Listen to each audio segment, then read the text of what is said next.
Rich here, and this is my sister Annette. Hi. Hi, everyone, and welcome. And Joy is, she's busy all the time. If you guys haven't figured that out yet, she's constantly doing stuff around here, and so right now she's back in here taking a bath right now and resting. So, but Annette wanted to come on and talk to you guys again this morning because this morning she had to jump off a little earlier because she likes to go for her morning walks, and quite honestly, it's like you guys are cool and everything, but Oh, good. yeah, Annette had to go. Good. Yeah. Annette wanted to go for a walk. Beautiful. Yeah. Yeah. We're in England. Yeah. So fine. So, Mm-hmm. so for in case you guys are new, we got a new bed. We got a new bed. We got a new mattress, and and we put everything outside. We put all the old mattresses outside, and all the old sheets outside, and all the old pillows outside. And then I came back out a couple hours later, and I look inside here, and then my mom had put all the mattresses, all the bedding we'd thrown away outside. She put it on the new bed, and all the stuff we ripped up and everything. I'm like, what are you doing? She said, well, I looked at the mat. I didn't see any bugs on those, and I didn't want to waste them and let them go to waste.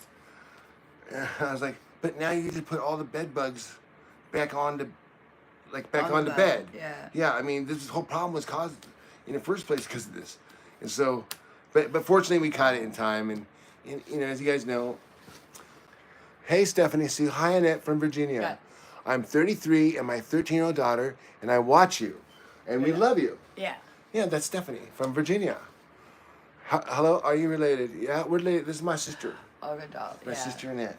All right. And so Anyway, we did- just to let you know about drink. Drink is yes, exactly.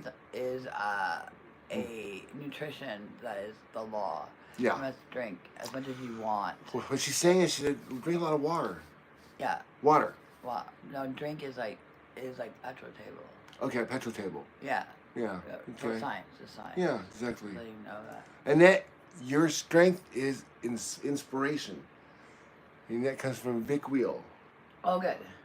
Oh, good. Oh, good. Oh, good. Oh, good. Yes. God. Yes. Finally. Alright, so we have the law. The language comes from the Taj Mahal. Yes, it does. Sign. Annette is the sweetest ever, says Stephanie Sue. Thank you, Stephanie. You're so sweet. And she's very smart. Yes. Annette is very, very smart. Good. Yeah. Yeah, the audit is able to understand. Where did you go to college? I went to Boston University. Boston University or Boston College? Boston University. Oh, Boston University. Further education and humanity. And when did you graduate in? Remote sensing. In remote sensing. Law. Environmental science, actually. Yeah. Is remote sensing. Yeah. So, so do you guys? I mean, so there's been kind of a whirlwind, And Joy's here. It's just like I don't know how she transformed this room so quickly yesterday. I mean, I put the live stream on just to document it, but if you guys watch it, it was just like it's kind of amazing. And then she went on to do like 2 blogs after a 5-hour blog about installing the bed and mattress, a king size mattress. She held in a king size mattress, king size, and then she goes on and hey, let's do 2 more blogs after that. And you guys are like, what's wrong with you? What are you on? And it's like, really, Joy is well, she's kind of a hero. She kind of like steps in and does whatever is necessary. She doesn't, and she teaches. I mean, I can't tell you how many. I mean, I've been with her for over 12 years, so I can't tell you how many times that Joy is. I mean, normally I'm the kind. I'll say, I really don't feel like doing that, and she just looks at me and she says, I don't feel like doing anything I do. I mean, no one in life ever feels like doing what they have to do. So I don't care that you don't feel like doing it, but we have to do this. And I'm like, oh man, and she really did kind of train me. So. And she's an instructor, and she's patient. And what that means is that, like, how like when you discipline a dog, and I'm not saying that I'm a dog, but it did feel like that because she has to tell me things repeatedly over and over and over again because, well, I'm not sure why, but I'm glad she does because I do forget. It's like, here, I told you not to do that, but it's not like an epic, but it's like when you're reconditioning a behavior, you know, something that was trained, especially from parents or growing up, that to unlearn those conditions as an adult at my age, you know, I mean, I don't even know where I'm doing it. And when you know, my wife would tell me, stop doing this, stop doing that, my first thing is, I'm not doing those things. What are you talking about? Because how do I see myself? Especially before, you know, we had iPhones and before we had selfies. I mean, the selfie was only invented, like 10 years ago by Paris Hilton. I mean, before Paris Hilton, we had no way of knowing what we looked like. So I would like us all just to kind of give a little shout out to Paris. Mm-hmm. Yeah. Okay, we should. That's my dry sense of humor. Mm-hmm. But no, it's true though, because we didn't really know what we looked like. And just like we didn't know what we looked like, there was no way to know how we acted like. So that's why as soon as I figured out, like the iPhone, I had the iPhone 1. And then it skipped over 2 and went right to the 3. And so I had the iPhone 1, and then I had the iPhone 3, and then the 4, and then that's when I started filming, because the 4 had video. Mm-hmm. And Joy and I were in Panama, and that's when I started using video. And I started recording things. And there's a film called Mystery Train.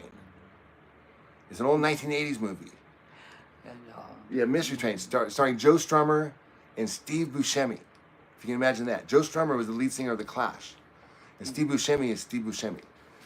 And it was directed by Jim Jarmusch, who did Sid and Nancy, which is the Sex Pistols. Anyways, so it's this rock and roll type of movie called Mystery Train.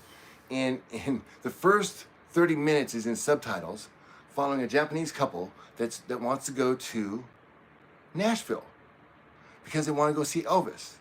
And the girl said, and it's all foreign, so she don't speak any English. It's all subtitled. But she's so cute because she says, Elvis. And he says, no, Carl Perkins. Elvis. Carl, they all had this argument. Who was better, Elvis or Carl Perkins? And it was just a funny thing. Anyways, as they were staying in the hotels, she finally asked him, hey, why are you always taking photos of the bathrooms in the sink and the toilets and stuff in the rooms we're staying in? He says, because when people travel, they always take pictures of the sites, you know, and so when you get home, you have the same photo that everybody else has, and but you don't bring back any memories because you've already seen those. You went there to see that thing, but what you forget is where you stayed and the hotel you were in. And you forget the rooms and the way the doorknobs looked, and the toilets and everything that was so different in the place that you lived in for a week or however long you were there, and that stuck with me. And so I thought to myself, yeah, you know, take a picture of the most interesting places when you go to are the places where you're living. You know, the people you meet at the front desk. You know, the bellhops. You know, the people working around you. Those are the people. And so I started getting the habit of taking their photos, and I started getting the habit of taking videos, and I started taking the habit of videoing uncomfortable things, and such as me and my wife fighting. I think she mentioned that in her last blog, that we start fighting, and I just pull it out, primarily, you know, because I knew no one ever documented that. No one ever, I mean, most family photos aren't of videos of people fighting. Most videos, you know, I mean, maybe nowadays, but most of it's staged.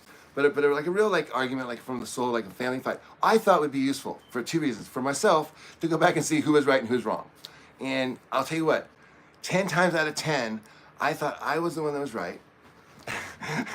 And then I go back and I look at the video and I go like, man, I really sound like a dick. Wow, was I really using that logic? And then not only the logic, but the tone and the way I talked to my wife. And there was no way for me to hear that until I started, you know, videoing myself. So I improved. So that's how I learned that the power of watching myself and videoing myself could actually improve my behavior and make me a better person. You know, like I'll like the person that if I'm looking at a selfie, I'll like the person I look at a mirror, you know? I mean, that thing you always hear. And so with that, I take that to, Joy had an issue with bulimia. I had an issue with weight. And so we started, that's why this is called Healthy Weight Force, because we started documenting. I knew that if I documented my weight loss, I'm more apt to stay on the program than if I didn't document it, you know? And you know, I was looking for support, but I've done social media enough to know that, you know, you can't really just start a channel and expect people to start wanting you to get better. I mean, everybody else, I mean, we're all trying to get better. So I just use it for my own benefit and put it out there so in hopes that in the future that I can look back and say, oh, okay, cool, this is useful. And she overcame bulimia. I overcame my overweight, and I feel better. And then we thought, like, hey, you know, why don't we do the same thing at Mom's house? But that was just so overwhelming. So we did a couple things. We called hoarders. We talked to hoarders. I called Dr. Phil. We made videos for. We sent in applications for these things to help us. We don't know what to do. Of course, we called the authorities. You know, but what do you do?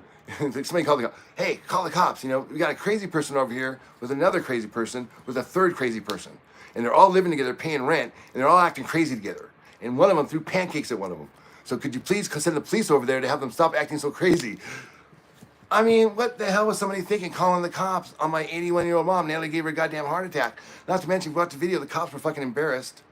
And I was irritated, and I know the cops sensed that, but I wasn't irritated at them, and I apologize for that. I was irritated at whoever called the cops.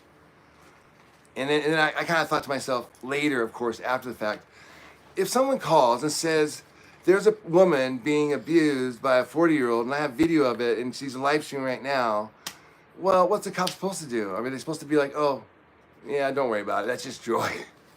Which is, by the way, pretty much what they do now, because they know this house. They know her, and that's pretty much what they did when they came in. They already knew Annette lived here. They knew Joy because I guess they watched her video. I don't know, somebody called in. And it was pretty funny.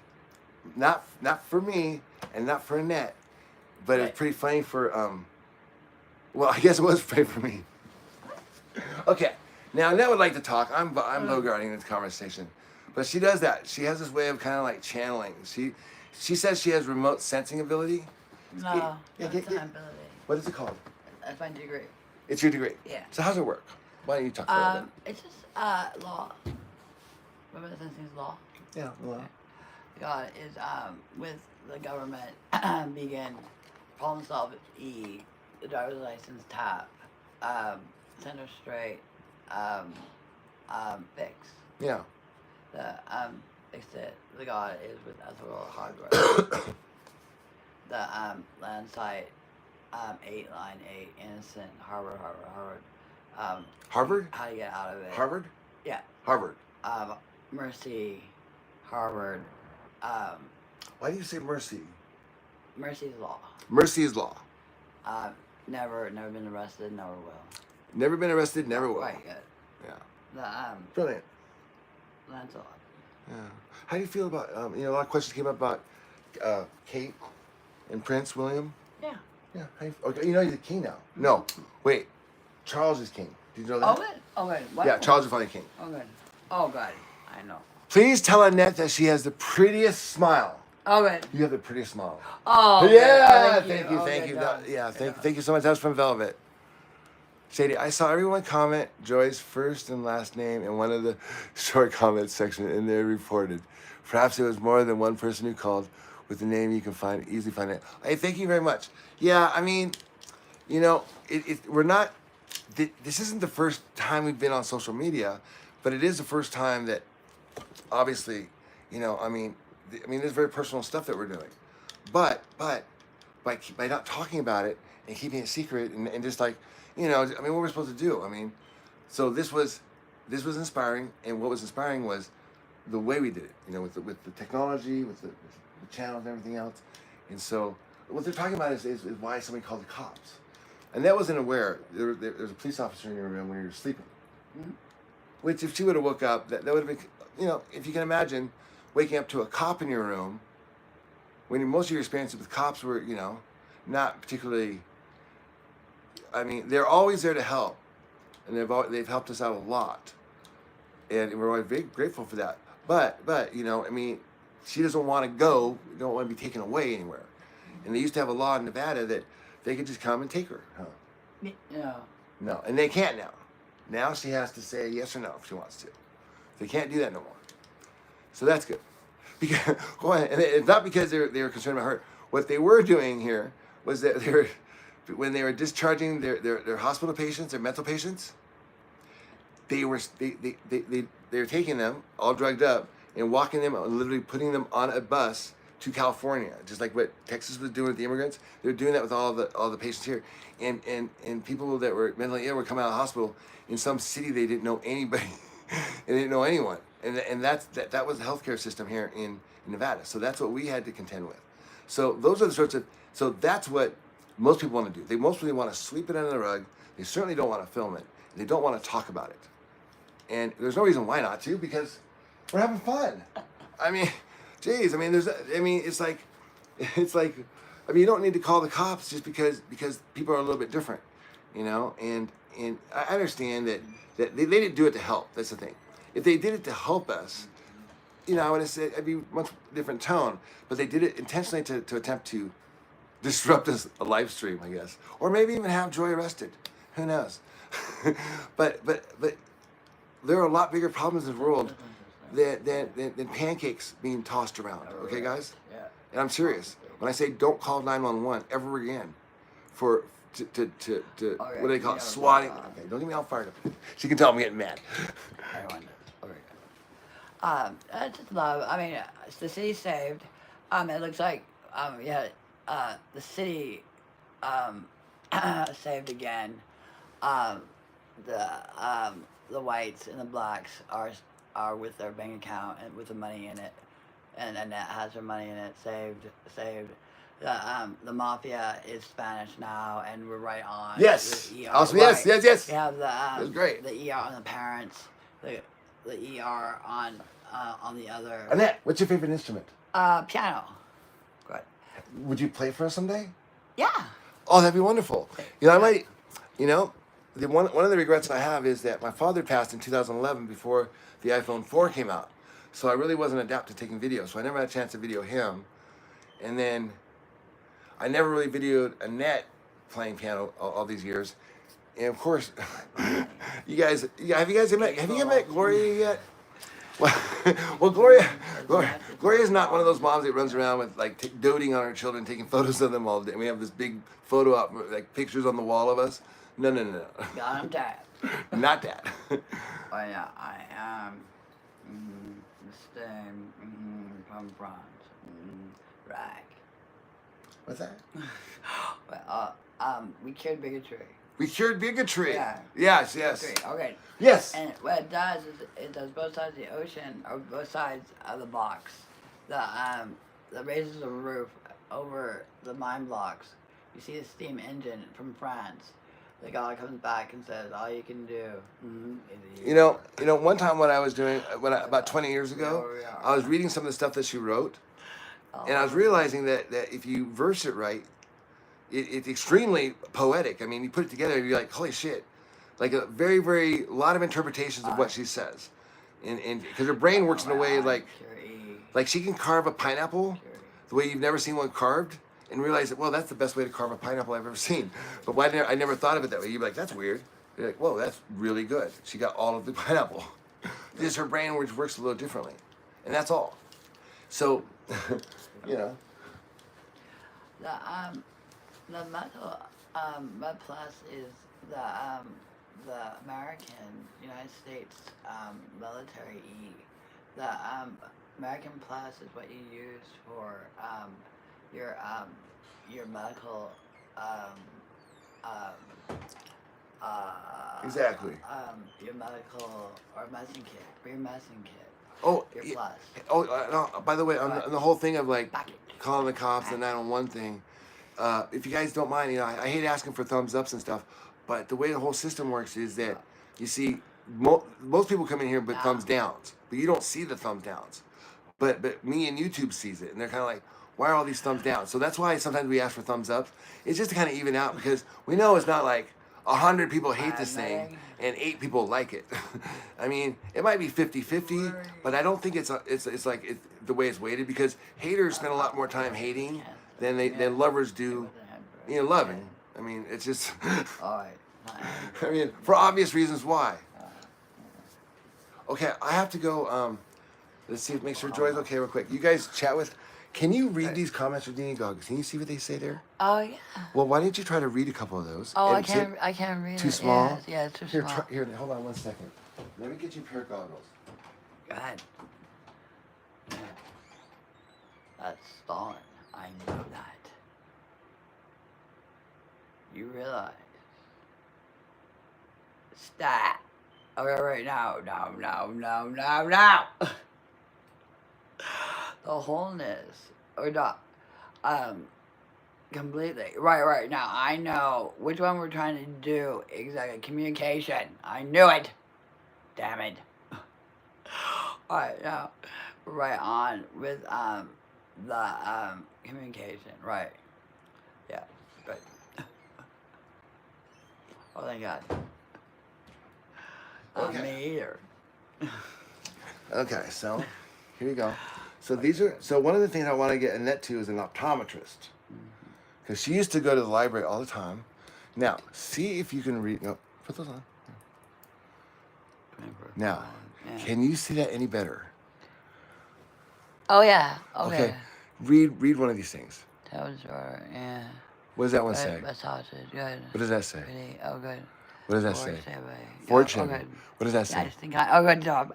Yeah. That's Peggy. Right, There's right. Peggy. Peggy's your bodyguard. She's a mounter. That's Peggy Good right job, there. The Peggy. blue. Thank The you, blue. Peggy. Yeah. Thank you, Peggy. Understand. Yeah. Completely. How difficult this is. Yeah. What does that say? Love your smile. Oh, good. Hey, I love you. I love you too. Sing a song. Hi, Nat. Hello. Hi, Peggy. Yay, Ellie. Hello. Be strong. We have the philosophy of nice. Yeah. Good. God is with the nice. Yeah. No, it's not. I think you're born with it. People like when you're born nice. Yeah, for sure. Yeah. The other one seems a little bit out there. Yeah. Oh. Oh, thank you for the thumbs up, guys. Epidemic, Appreciate yeah, it. Okay. Yeah, epidemic. Right. Okay, what does that say right there? Okay, good. Read them out loud. Read Peggy them. is Sigma. Oh, good. Wait, keep reading them. The mean epidemic. Yeah. Keep reading them. What does that say? Like your necklace. That's Oh, this thank one. you. Oh, perfect. Good. Yeah. Love Auntie and that. Oh, cute. Yeah, Mom. The heart. Right, good. You'll never forget that. Innocent. I know. Right on. Police. Poquee. Right on with what the bird says. The God is with phosphorus. The ER. Yeah. Talahama. Okay, what does that say? Good. Now we're right on. Total success. Okay, thank you. Read that one Thank right you. there. Okay, good. We love you too. All three of us, all of you too. Sorry. Love you, smile. I love you too. Bunny babysitting duty. I gotta find and clean the room. So you guys, I'm bringing him in. Okay, You good. guys gotta babysit for him. Good job. What is your name? My name is Annette. Hello. Oh, we got success on the law. Okay, of nutrition. Drink as much as you want to. Okay, what does that say there? Yeah, that's law. Okay. Can you read that out loud? Yeah, we're right on. Hi. Honey. Yeah. No, it's absolutely. All right. It was really just, So, yeah, Annette didn't really know that she needed glasses Okay. until now. So thanks, community. I was saying she probably did, so I'm glad you. She couldn't read them. She couldn't see them, and now she can. Yeah. So we need to get you to an optometrist. Yeah, okay. So we can get you some goggles Yeah. like Okay, this. perfect. Okay. Good. Good. We will schedule something this week. So thank you, community. Look at that. We've already proven right here on this stream what I was talking about at the very beginning, which is that by videoing stuff and putting stuff online and talking about it, you come to positive solutions. Very cool, huh? Owner of the American government. Right, good. But, Yay, helping every day. God bless you. Good tap. Right. On the driver's license. Tap. Yeah. Water. Right, good. Right on. Right, good. Free, good. Great love that we're helping her so much. Actually, Annette is helping us. Okay, yeah. Right on. Because, straight. you see, because God put us here to help others. But most of us either never have the opportunity to help others, which is good, you're not in a situation. But really, in my case, I was very self-focused. I was very selfish. So I learned, and that's why I married Joy, because she she's a person who's unselfish. She's the opposite of selfish, and she knew that I needed her help. So that's kind of what we're bonded on, and she needed my help too for different reasons. But really, Joy doesn't really need anybody's help at the end of the day. Okay. Amen. Yeah. So Annette is a blessing for us. Yeah, it's blessed. It's blessed. It's Yeah. blessed. It's blessed.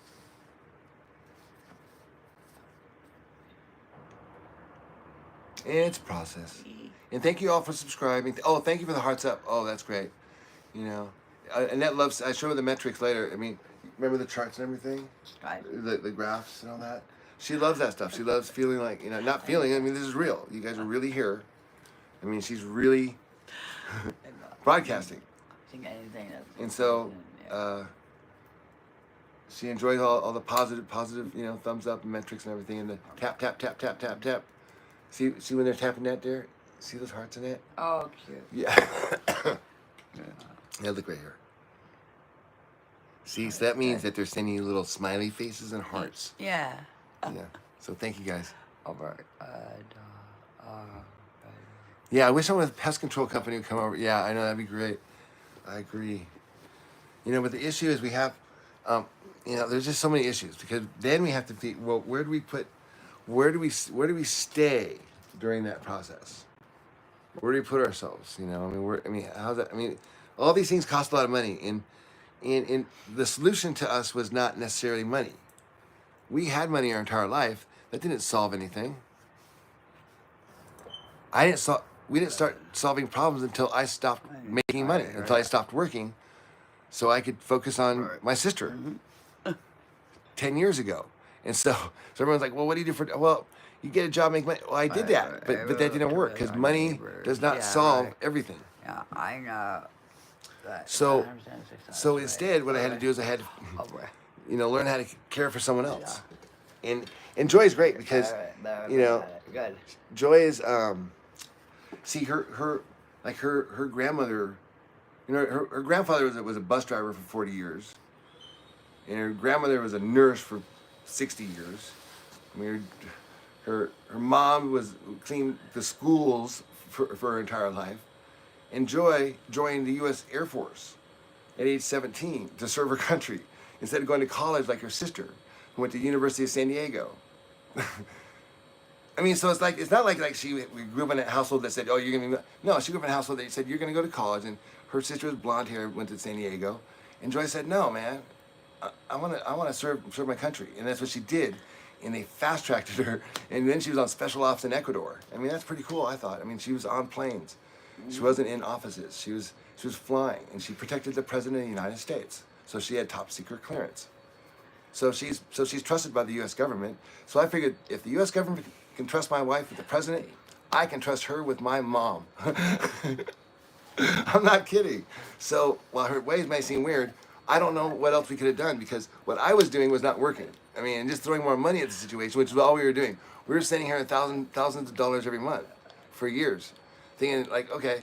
And all that did was, well, you see what happened when we came over finally. It was like, hey, wait a minute, you guys were in foreclosure. Why were we sending you all that money? Where'd it go? My mom's response to where the money went was, it's just life, Richard. Things happen, and it's nobody's fault.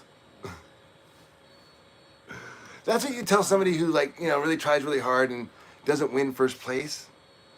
That hey, sorry you didn't get the part in the school play. That's what you tell somebody. That's not what you tell somebody who spent. Just basically, we were even lying to us. I don't know. It was just ridiculous. So and that's a hard thing, because when you have a mom, and most of you guys know that. I would never personally. I found it really weird that how I felt about my mom. Okay. Because it's your mother. So but Joy pointed out, look, just because they're their parents doesn't mean they were smart. In fact, most of the parents from that gen were pretty stupid.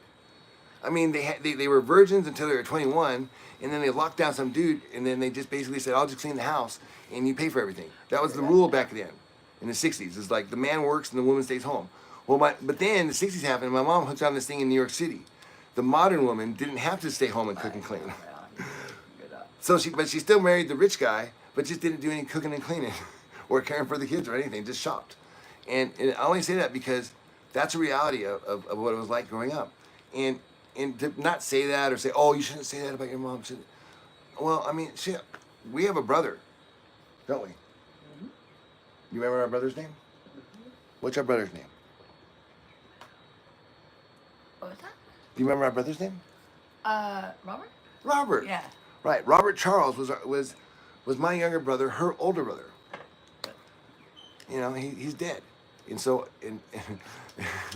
and this one, and then me. Okay, so I didn't want anything to happen. So when you see that what I documented in a way we had to get through to somebody who's in denial, who actually thinks they're a great parent, who actually thinks they do wonderful, and just tells everybody they do wonderful, but then their kids are dying, and they're ending up in jail and ending up in everything else.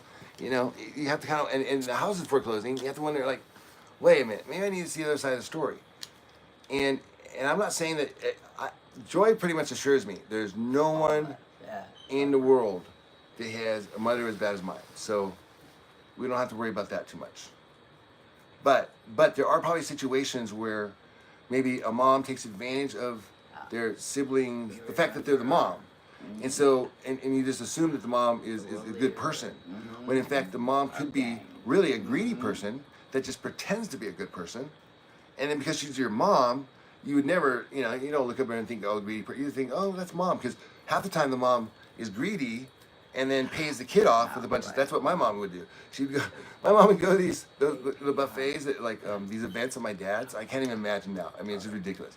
Like, he was a Mason, and so they go to these Mason events and stuff, and they have them every night. And then they stopped going, and I know why.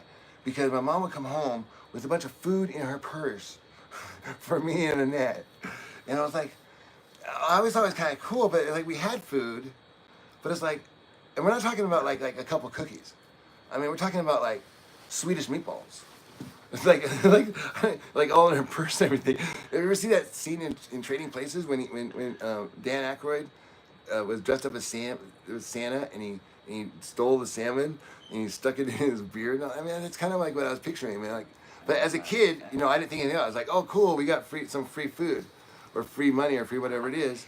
But really, my mom was.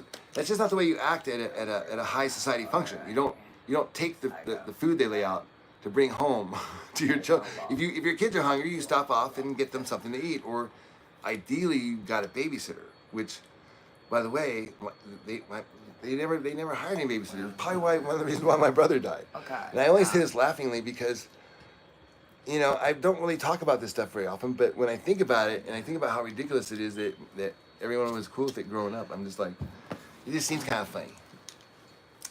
But here we are now, and we're all family, and now you guys are part of our family, and that's, I mean, if you guys have been watching in the last year or so, you can see how posting this stuff online, people are like, why are you posting this? Why would you do that? Well, because I didn't want my sister to die like the way my brother died. Yeah. So I went to whatever thought, hey man, I don't know a lot, but I figured out what I did know was that cameras make people better. No one wants to look bad on camera. So I just started filming stuff in here, and people did act better, and but still they have their bad ways. But when you're turning the Queen Mary around and the captain of the ship wants to go this way, and it needs to go this way, but the captain don't want to give up the helm, you might have to fight him a little bit to give up the helm. You might even have to struggle him and say, look, I don't care you want to go that way. You're going to crash the ship. And he says, I don't care if I crash the ship. I'm 81 years old. Who cares? I have no money anyways. I don't care. I'm going to die. Well, yeah, but you got passengers, you asshole. So you got to take the wheel from the person and take the ship around. And that's pretty much what Joy did. And the reason why she did it is because it would be impossible for a son to do that, what she did, to their own mother. Like to stand up to them like that. And now I can talk to her more directly, but really, because she just like, she gets really martyrish and oh man. I mean, I learned at a young age, don't ever criticize my mom. Because then she starts crying, these alligators, she's like, you wouldn't believe.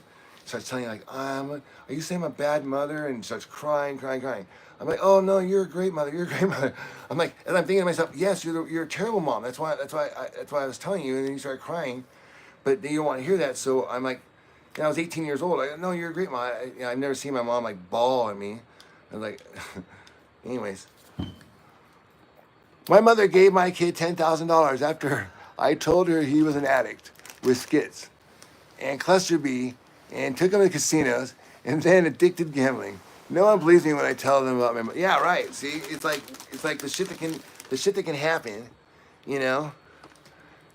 We don't ever talk about it. And so, and I'm glad you said that because it's like weird, right? It's like because it's embarrassing. I mean, it's like none of my family's friends even understood. I didn't understand. I mean, like we were all. I mean, we don't even. After my dad died. Well, before my dad died, we stopped getting invited to all the Christmas parties that we would get invited to as kids, and we could never figure out why. But I mean, looking back now, I realize it's probably because, my dad got embarrassed by my mom, or my mom said something and pissed somebody off. I don't know. I mean, she doesn't have any friends now calling, so my dad had a ton of friends. In fact, my grandparents had ton. I mean, we were locals in a small town that had been there for 3 generations. There were about 14,000 people. It wasn't too hard for us to have friends, but yet my mother had none. And when we were in a part of Oregon back in the 70s, my mother attributed the fact that no one liked her to racism, which probably might have been partly true. But in the 80s and 90s in an affluent West Lynn, Oregon, where most people moving there work for Nike and some of the tech companies and stuff, where it doesn't really matter where you came from, they still didn't like her. Because we ran the local hardware store. My dad started, we have the little family had a True Value there for like 20, 30 years, which we thought we'd have forever. Okay. We'd have it forever, but, that's part of the broke down palace situation, So, well, how we got off topic here? I see what Joy's talking about. You bring Annette in to talk, and then you just start talking. We'll let Annette talk to you. You just sit there. You don't have, no, stay there. Stay comfortable. Relax. Just relax. I'll read the comments off. You just say what you want to say. Or don't say anything. Okay.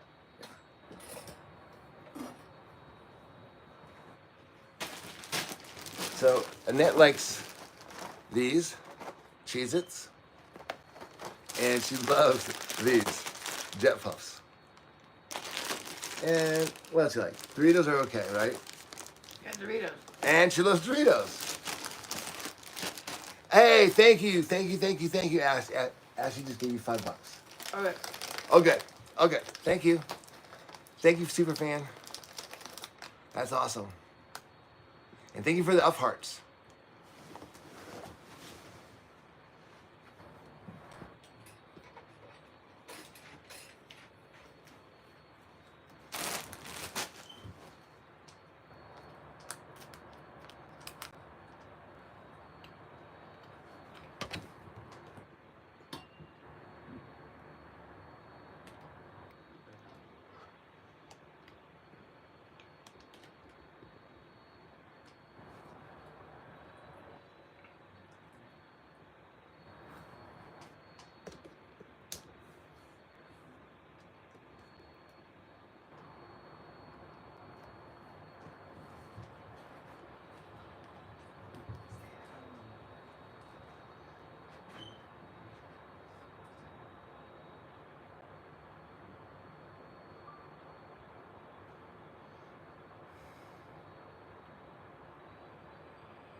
You will, the people, the ball bounces mm-hmm,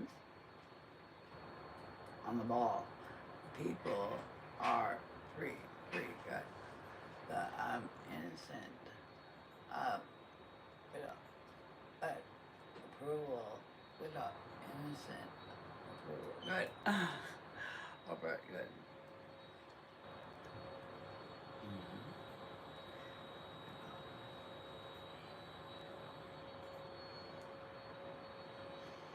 Breathe.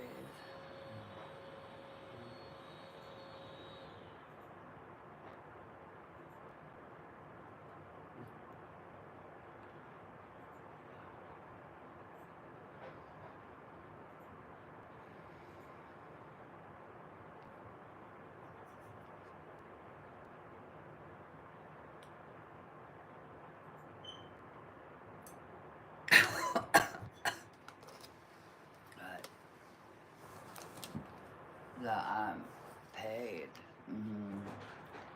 It worked. So $30 is excellent. Good job. My way to handle it. Send her plus a answer. To the algebra law. The scene from France. Free. Good job. Right on a rock. The 3-3 will raise a roof. The above the mine blocks.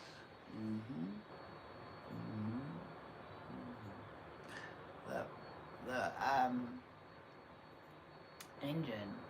Scene from France. Good job. Okay, now we're ready. Okay, perfect.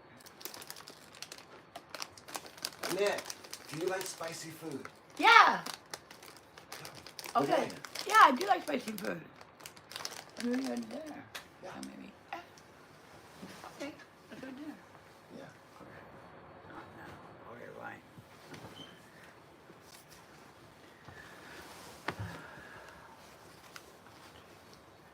What's your favorite spicy food? Oh, I like. I don't know. I like molecular. Do you like Mexican pizza from Taco Bell? Yeah. Mexican, Go. yeah, Mexican pizza. Yeah. Over. Good man. Yeah. The communication.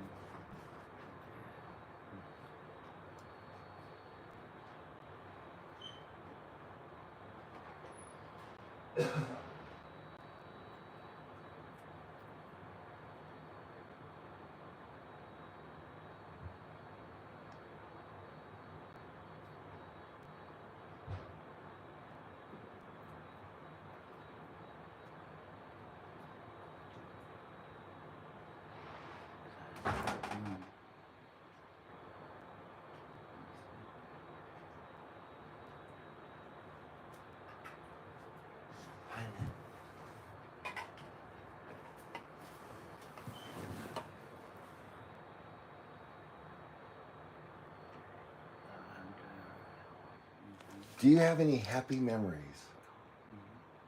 Can you share a happy memory? Yeah. My family is a very happy memory. Her family is a very happy Yeah. memory. You see, Family, sparkle. back in West Lynn, Yeah. Oregon, Yeah. with your dad. Mm. Do you remember Wrigley, the dog?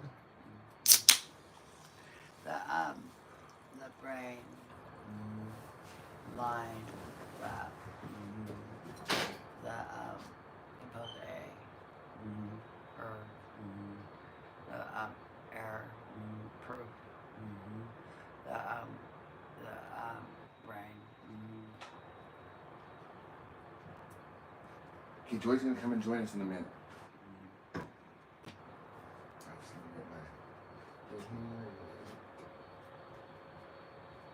Oh, mercy. Right.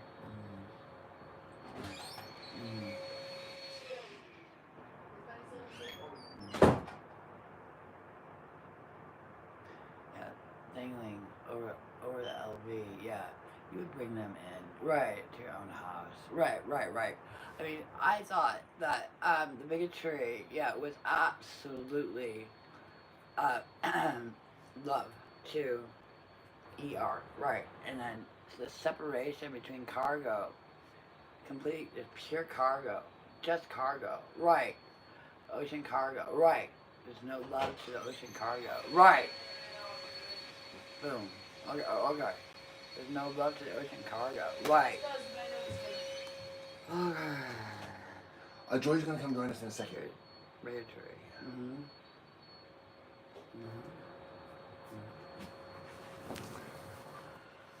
Okay. And that was weird. Yeah. Hello, Annette. Hello. Do you like Tabasco on your food and drinking Pepsi? Yeah. Do you like Pepsi I love Pepsi. Pepsi? or Diet Coke? Oh, there you go. Show me your Diet Coke. What up? Coke?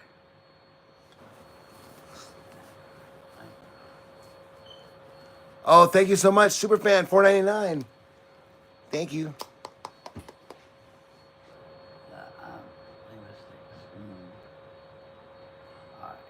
Eva says, I wish you a happy life. Oh, good.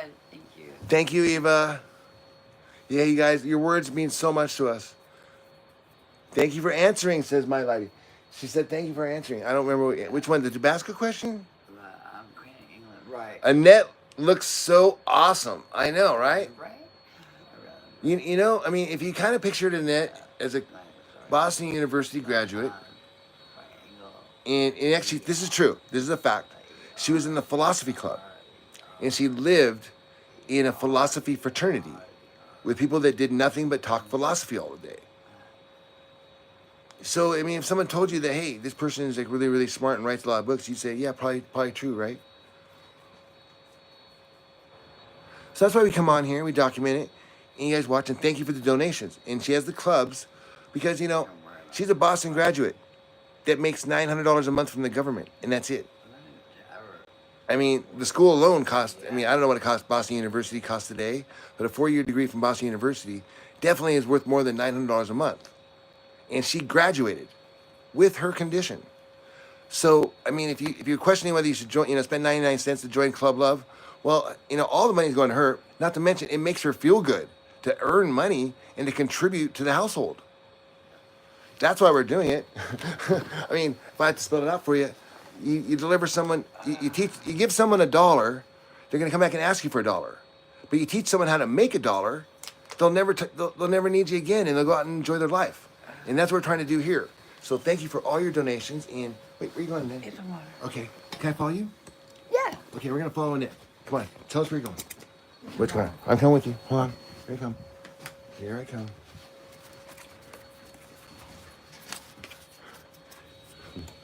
Let's get in bed. Let's go in the kitchen. Oh, you got in there? Okay. So this is our bathroom. Oh, and Joy's in here. She's going to join us in a second. I'm going to show you Joy. Yeah, let's say hi to Joy. Joy's back in there.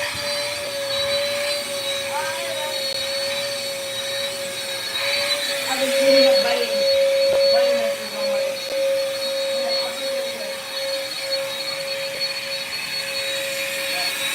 It's everywhere. Yeah, but there is no biting messes.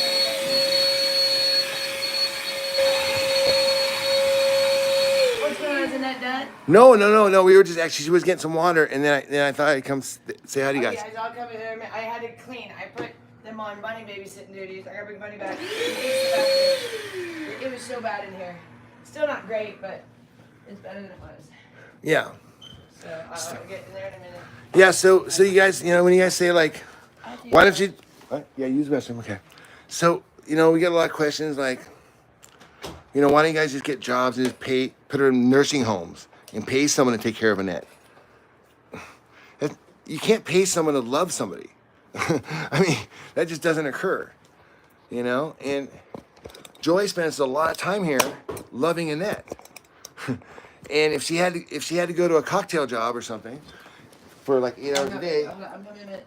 I'm coming to get bunny first, and then then. Wait a minute, if she had to spend 8 to 10 hours a day at a cocktail job or something like most people do, and then to give the money to Annette to pay for a caretaker for Annette, there'd still be nobody loving Annette because she didn't have a mother. Well, that also doesn't like other people in.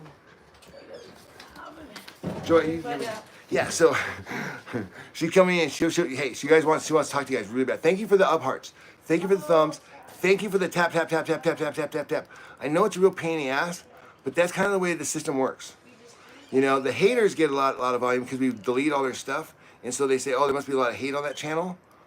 But the taps is what tells YouTube and the algorithm that no, these guys are cool, and that's why they have it. So you just tap it, you know. Plus, personally, I like to see it, and that's just me. I mean, I'm kind of a guy who loved balloons as a kid, like the ones that float, not the ones that don't float. I hated balloons that didn't float. Unless you had a ton of balloons that floated. Then you could have balloons that didn't float, but you couldn't have, anyways. They're getting ready, the two of the sisters are getting ready, and so Joy does a lot of stuff. So, you know, when people start harping on us for you know, saying we need money for Club Love or, you know, donation for whatever, well, I mean, she works 24/7. I mean, we were just kind of scoping a little bit the last couple of days, but this is the way it's been for years, because she had to work before to give Gloria money, and Gloria was gambling it, and that's why she got so mad at Gloria, because she found out that, you mean I was giving you all this money for 2 or 3 years, and you had more money than me? That's why she's so mad. She's like, what? You mean I could have? It just blows her mind that her mother-in-law would lie to her like that. And on her side of the family, my mom's side, it blows my mind too.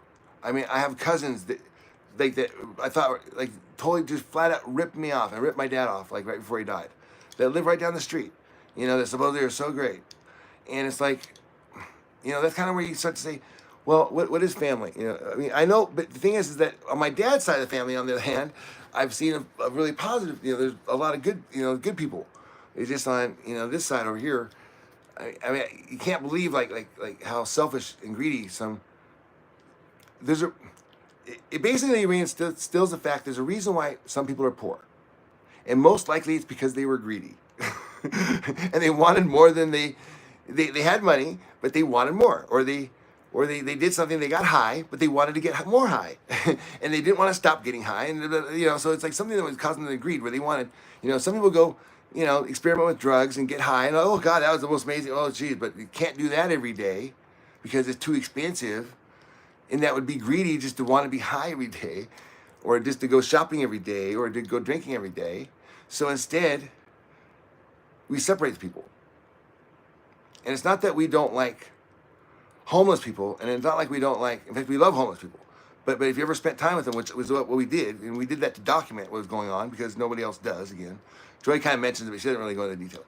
But, and another thing people aren't interested besides losing weight, I found out, or homeless people. People don't really, I mean, it's kind of like, if you have to, and I see why, because most of the homeless people out there, while a lot of them do have mental disorders, quite often, you know, most people that with mental disorders, like that, like have a family or something that keep them home. Out there, it's more that they've just said, hey, fuck it. And so it's this sort of mindset, and that's why we don't like it, because they have this brain thing that says, you know what's most important to them is their pleasure center. It's so important that they'll live in a tent underneath the bridge over having a nice place, which, you know, I mean, some people have a nice, I mean, okay, you guys have met people that have Ferraris and Bugattis and buy these big mansions, and you're like, does this guy ever get enough? And he wants to buy more and more and more to make himself happy. He's stimulating his brain with things. Well, the guy under the bridge with the tent is stimulating his brain with a $25 drug, but they're getting the same high. It's just the guy on the drug who says, you know what, it's a lot of work to get a Bugatti and a house and do all that shit when I can just sit under the bridge. So that's what I found out, is that some of the people that under those bridges, it's not that you know, it's like they're kind of the equal on the same. You can be a billionaire or you can be on the bridge. You're both really greedy because you're both selfish. And of course, I'm not talking about the people that are mentally ill. I'm not talking about those situations. I'm talking about, you know, the ones that you can kind of shape it up if you want to. If you don't believe me, tell you what, go live on East Twain for 2.5 months with Joy, and she'll show you what I'm talking about. And she'll show you the tents, and introduce the people that they're not just, you know, helpless people. They're mean, and they're greedy, and they want what you have, and they don't care. And that's just the way, it's like a Mad Max down there on East Twain. I don't know if you've ever been, have you ever been on East Twain? It's about 2 blocks from the convention center, about 1 block from the Sphere. They built the Sphere right, and then, the people on East Twain hate this. Have you heard of the Las Vegas Sphere? The Vegas Sphere was this big thing, but they put it, Sheldon Adelson put it in an area that was supposed to be dubbed for more cheap housing. But, you know, but it was also really close to the Strip. So they put the Sphere there instead. So they put a $4 billion Sphere right in the middle of the hood. So you can imagine all the tweakers waking up like in the morning and going, what is that? It's like a moon at times. You're like, what is, and an eyeball? They're just like tripping on it. And then all the tourists kind of wandering around. It's kind of funny, the class of tourists down there, because nobody was really thinking about, like, well, this is, you know, for those who aren't from Vegas, and I've heard people tell this, I know that's not wife of that meant, but Vegas is the new Babylon. Okay, yay, you guys are ready. Oh. Are you ready? Yes. Hand off. What are we doing? Ready? Come on. Okay. What's going on here, buddy? So I just cleaned Richard, here's your phone. I just cleaned the room. drive me absolutely insane with the bunny. Why are we? This is like the ugliest thing to sit in front of. I don't know. Oh, why I you think the switch bad. this way. I don't know. I mean, can we? Okay, yeah. Yeah, that. I mean, where do I go?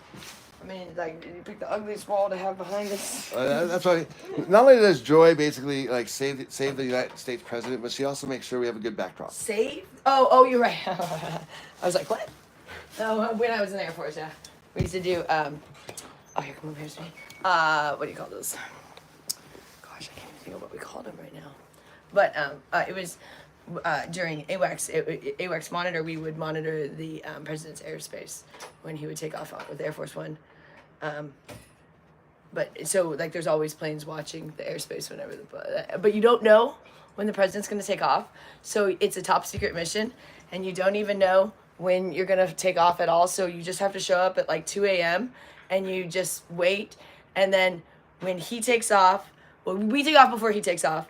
So they give us enough time, and then we don't know when he's going to take off or land. So you're just in the air watching the space. But no one can know exactly when he takes off besides Air Force One. So not even anybody in the military. So we just sit all day. So you can sit like 24 hours and we're just waiting for him to take off or something once you're in the air. But yeah, we did those. I was like, what is he talking about predicting the president? Like, oh yeah, when I was in the Air Force. Okay. Anyway, so Nettie here. We went to Target. Did they talk to you guys about that? Did everybody? No, not yet. No one said. Oh, me and Nettie just went to Target. I forgot. Oh my gosh, look at her new outfit. Now you want to show off your outfit? Look. Yeah, it's alright. NYC, and you want to stand up and show your pants? Yeah. Look at she got new pants. Sit up. Stand up. We'll give a model. Okay, let's turn around. Let's let you guys see. Yeah, turn That around. is Turn around. new. See, look, she got a new outfit. She's looking cool. She picked it all out. Had a little input on the shirt. NYC, imagine that I picked. But she picked the other ones. We got a couple of shirts. They're over here. We got this one. We went to Target. We got this one. She thought that was cool with the mushrooms. And these guys, we got, oh, it's a Sesame Street. Sweet. Oh, look, Sesame Street on the front, and then their behinds on the back. That's cute. Yeah, Nate picked those ones out, and another pair of pants. Oh, these ones. So we that's what we did this morning. We went to Target and got her some goods there, because she's doing so good on these blogs. We want her to look sharp, and we got a couple candies too, chips and stuff. But anyways, thank you everybody for all the support. We're having the best time. Nettie's loving it. Are you getting tired of blogging? You want a break? Yeah. Okay. I think Annette's time. You want to come sit and say bye to everybody? I think she's ready to have her room back to herself. Okay. We're being all intrusive on her space here. But I think she had a great time with you guys. I was in the other room, but it sounded like you guys had a lot of fun. Maybe we'll let Rich close it up. You want to close it up with Nettie? Or? No, it's fine. Let's go in the other room. Oh, okay. Okay, thanks, Nettie. Okay, love you, baby. Love you, Nettie. We're migrating this way now, guys. Dun, dun, dun, dun. Oh, he wants out. Okay. I understand. I'm letting you out. Hold on. Hold on before you chew your. Look at this guy. He's going nuts to get out of the cage. Look at him. You guys, this is insane. Look at him. Can you see? Wait, I went the wrong way. Look at my demanding bunny. He said, excuse me. Hello. What, you want to come now? He doesn't know. He likes it better than his ramp. Richard keeps trying to get him to do the ramp. He loves this. He loves to jump out. He don't like his ramp as much as jumping out of there. Oh, you want to stay? You want to jump out now? No, you don't want to. Oh, there you go. Oh, there it goes. There we go. She's like, make him use the ramp. He was barging at the door, so I let him come out the door.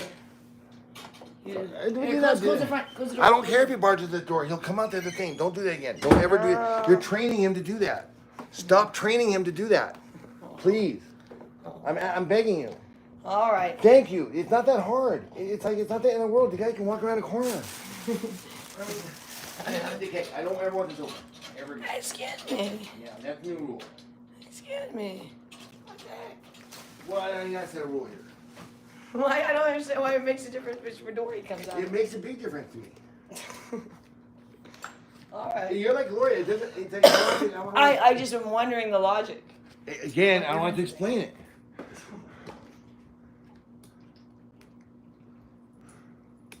Have fun. We'll go with that. Here he is. He was biting on the actual door. You guys saw it. I showed it on here. And what happened was he didn't want to be in his cage. He always does that. No, this was new. That was a new see. level. He was biting.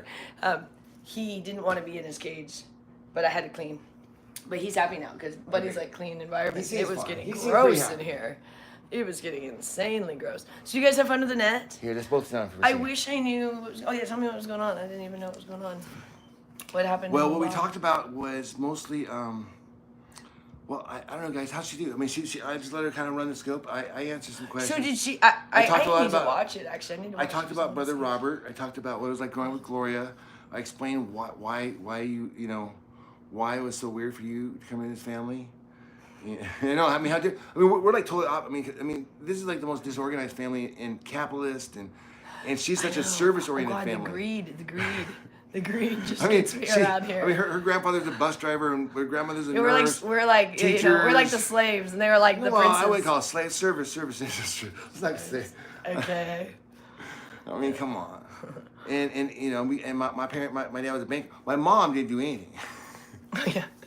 She's very entitled. Well, you know that's not true. My grandfather though, he worked on the Panama Canal before it was built. Yeah, like 100 years ago. Yeah, 100 years ago.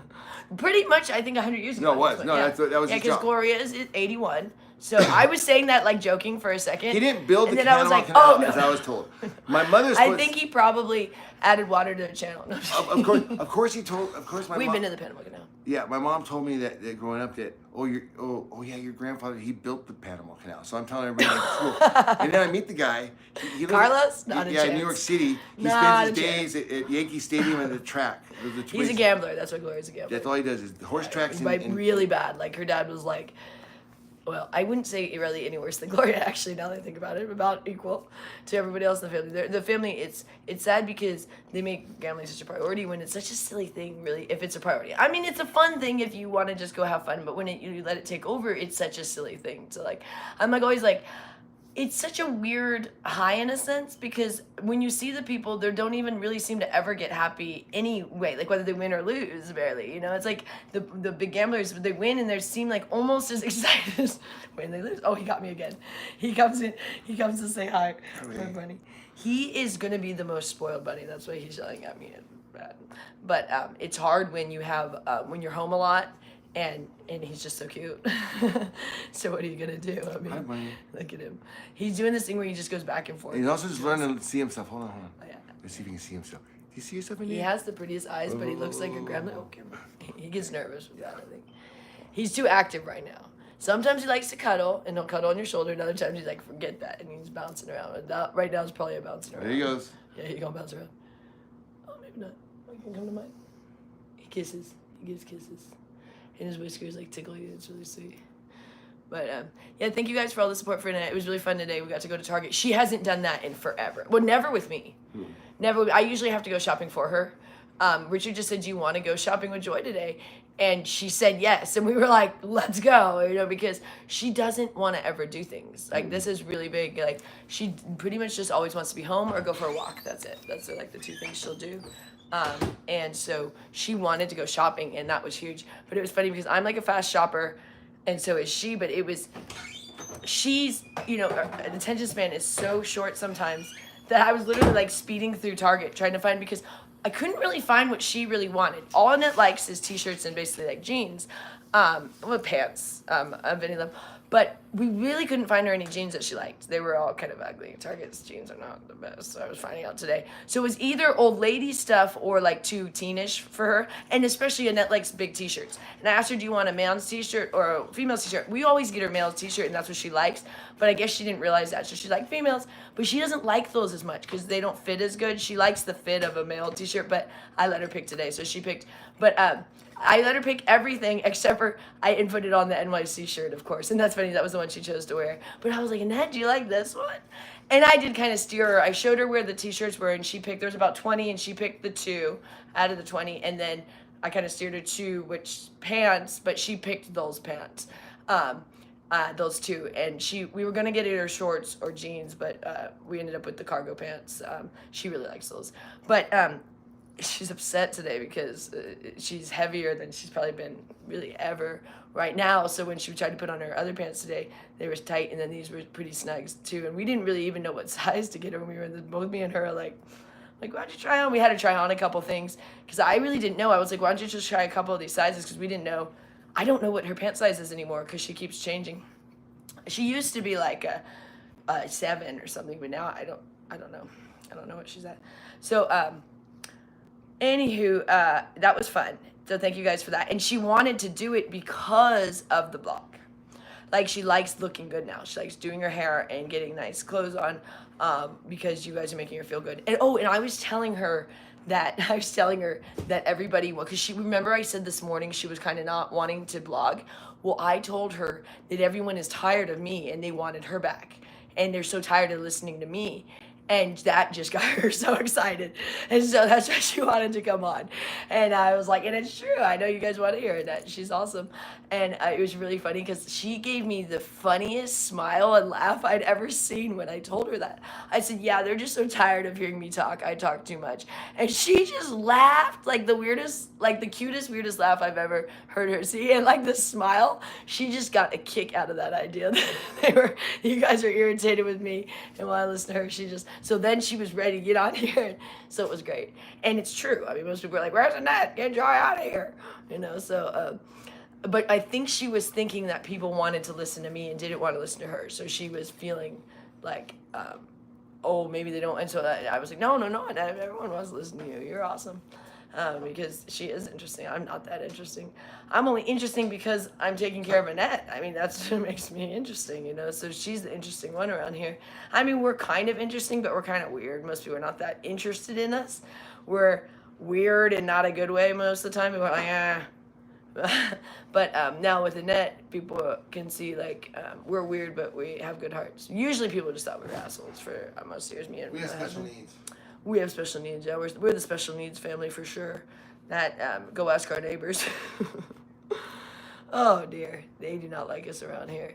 It's funny too because we had a new neighbor come. This just cracked me up. Okay, we are like, well, for one thing, me and Richard are not even like technically. I mean, like Gloria said, this was the cops. And if there's any sort of like residents that like are stated as living here, although on the census they said we were here, so when the census came around, but I don't know how that works, but. Because the house is in Gloria's name, and we're only here because we have to be. I mean, we don't really want to be here, but even the community is allowing it. I don't even know if technically are supposed to be here because I don't know if they have a limit of how many people can live in these homes. They're very strict here, but honestly, this community is happy we're here because without us here, Gloria wasn't even paying her bills, and it was her waste and the mice were pouring out into the streets. And also, literally, they were dying in the streets. It was awful. You come home and there'd be dead mice in the streets because people would run them over with their cars. And it was awful. I mean, you just, oh gosh, those are definitely from our house. It couldn't be from anywhere else.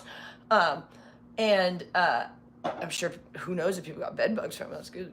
Oh gosh, I don't even know. Did. Oof, I don't know. Oh, don't say that. But anyways, I would hate if we brought bed bugs to other people. That'd be awful. Because it's something that we hate so much, and it's not our fault. And so it'd be like Gloria, you're just like, your mistakes of like neglect are like spoiling out into like the whole rest of the world, into the golf course of like, it's crazy because we know the rats were eating. We're yeah, they really were. I know. We live on a golf course. We live in a really nice neighborhood. I mean, it's for old people, so these are like small homes, but it's super nice. It's a retirement community, so they're all small homes because it's supposed to be like just like you and your husband live here. When you retire, not like families. There's no kids here. You have to be 55. Well, I'm married to Richard, so I'm allowed to be, but he's 56, which works out. But it's 55 and above here, and Annette's allowed to be here just because she's with her mom, But not technically, they don't really want Annette here, but it's one of those stipulations, because she's special needs basically. But so they already make kind of like exceptions for us. And then when we put all of our laundry out in the front yard, that's always nice because there's literally a security guard that drives around 24/7. So in the time that was out there, our security guard probably came around about 100 times and saw all of Gloria's trash in the front yard, basically. So it's kind of embarrassing. Luckily, they know her, so they just accept it. But they're happy we're here because we've made it better. So no one complains of like, if whether technically we're supposed to be here or not, according to the community. They're like, you guys are fine. You're taking care of stuff. And because Annette was also a nuisance to the whole neighborhood because she would scream all night long. It's completely silent out here at night. Like you could hear a gnat like a fart or something. It's so quiet. And then Annette screams at the top of her lungs, imagine. At 2 Used to at 2 a.m. Yeah. I mean, it's like it is so quiet that I turn down my music when I'm coming in the car when it's at a normal level, just like listening to maybe like a Taylor Swift, like a quiet song, not like a rap music. And I turn it down because I'm like, they might even hear it through my. It's so quiet when you come in here. And Annette would be like, "Ah!" and be cussing incessantly back then. Cussing incessantly and screaming at the top of her lungs and all night long because she'd come back and forth, back and forth, back and forth, in and out of the house, in and out of the house. So all of our neighbors on this street, it's just like chaos. And then the amount of cops that used to come here. I know we just came the other day because of someone on here, but anyways. But before that, they were called all the time because Gloria would be calling them, or the neighbors would call on Annette because when she would be screaming, or sometimes she would be like freaking out, like having like panic attacks almost because she would like if something like, especially when we would do a bug bomb, she would just like that, like, and be like screaming though, like much louder and just like hyperventilating almost. And it's like, and then people freak out when she's like hollering in the streets like that, and they think she's, something's wrong with her. But she used to be very dramatic about things, because no one was paying attention to her. So it was like, if something was going on, she made us, it was like, pay attention to me because Gloria neglected her so much. Now she doesn't have to scream at the top of their lungs to get attention, so she doesn't do that anymore because we know what she needs. But it was really bad. And so this community has been so accepting. And, oh gosh, they were so annoyed. Even at the club, Gloria would not go get a new card for the club. She just knew the number. Like, you have a little card to go to the club where she does her little fitness club. There's like 3 here. I mean, it's a really nice thing. Really, I'm so jealous sometimes, except for I don't fit in that good with the senior citizens over there. They don't really want me in their class anyways. But I would like to use the pool, but we're not going to pay $1,000 a year to use the pool when they get it for free. Well, they pay with their HOAs. You get like 2 passes with your HOAs. Because like I said, it's more for like 2 people living here. So Annette and Gloria have a pass. And then, but Gloria didn't have it because she hadn't paid her HOA, so it wasn't until we got her caught up. But the thing is, she didn't get the card, so she just knew the number. She'd written it down. So she would go every day and tell the lady her name and the number, and they hated it. They were so irritated that one day the lady's like, no more, Gloria. Go get your card. Because it was literally all you had to go was go to the main office, and they printed out a card for you. And so Gloria just hadn't done that forever. So the lady was like, no more, Gloria. Tomorrow, you cannot enter if you don't have your card. And Gloria was so livid. She came home and said what a bitch the lady was. Like, she literally said, I can't believe this nasty bitch at the club is making me get a card. I'm like, well, you only made her do that for about 6 months every single day of, like, making her do things. Because the lady had to, like, look her up in the system and stuff. And you're supposed to just scan the card when you come in, It's pain in the ass for the lady. And she was like, it's unacceptable. You're retired. You can't go and take 5 minutes to go to the office to pick up a card. They were just like, this is unacceptable. So they wouldn't, and she was livid. Gloria was so mad. I was so embarrassed. She just embarrassed me. I embarrassed you. For one thing, they'd been asking her for a long time to get the card. They kept saying, Gloria, can you please get the card? For like 6 months, and then she finally like, no more. I was appalled by this lady at the club. The nerve. She always likes to say that people are arrogant, but she just calls them arrogant. All these people are so arrogant. Arrogant. I'm like, pretty much you're the most arrogant person, and it's funny that you call other people arrogant because it's so weird. But anyways, I hate to always bitch about it. But it's funny this morning. So you guys always see her when she's all tweety on camera. So Richard caught her this morning. I hope he posted. You can barely catch her now because she knows we film, so she tries to put on a front, but he caught her because she didn't know he was filming. So he goes up this morning and he's like, hey Gloria, what's going on? She's like, I'm watching my show. Like, wanting him to like leave her alone. And then he like pulled out the camera and she like gives a smile or something and it's like, oh hey, and we're like, oh yeah, that's how you normally are to us till the camera comes out. It's like she's so short with us, like so rude, and like glares at you. She's like, watching my show 75 times 3. and like just glared at him. And then she saw the camera and she's like, The answer is 2,200. We're like, oh my god, fucking two-faced. Excuse my language, but yeah, I'm only frustrated because she almost killed her daughter. So it's like, why do you guys? And the fact that we still have to deal with, like, even yesterday, she's being detrimental of, like, bringing back in the bed bugs for her daughter. Or even this morning, she's all mad that Annette got new clothes and Gloria didn't get new clothes. She hates that. She absolutely hates that. And that's sick. Shouldn't you be happy for your schizophrenic or schizoaffective, whatever you want to call Annette daughter, that she's finally doing better and she feels she has a job now and she got, okay, yes, we spent like $100 on clothes. I mean, this is not like something like, Gloria spent millions, okay? And Annette got $100 in clothes that she needed, and Gloria's like, how come I didn't get anything? For one thing, we couldn't afford it. We had $200, and 100 of it went to the clothes, and the rest is just for food. And that's literally all we have. We have like $200 right now, and 100 of it went to Annette because that's how much we want her to have nice things. And the rest of the money went to her bed the other day. And we just got her a new comforter and blankets, and pillows that came in this morning that we ordered yesterday. That's where the other money went. And her bed, the whole bed setup was, well, it came out to, several thousand, or not several thousand, over $1,000 with total, because it was like, I think the frame was around like $300. It was a pretty good deal, and then the mattress around like $600, and then all of the other stuff, so it was around like $1,000, I think, for everything, which is, I guess, a pretty good setup for a bed. I know you could spend a lot more, but we couldn't. But we also didn't want to get the cheapest thing we could get, so we were hoping that'll be like a good mattress. I don't know. I don't know what people pay for mattresses, so I'm not sure. This was like, it was a memory foam that we got from Amazon, and it's cool because they shipped it in a pretty small box, and it like popped out, if you guys saw. But I'm like, I don't know what's the price of mattresses. I've only bought one mattress in my life, and we spent way too much.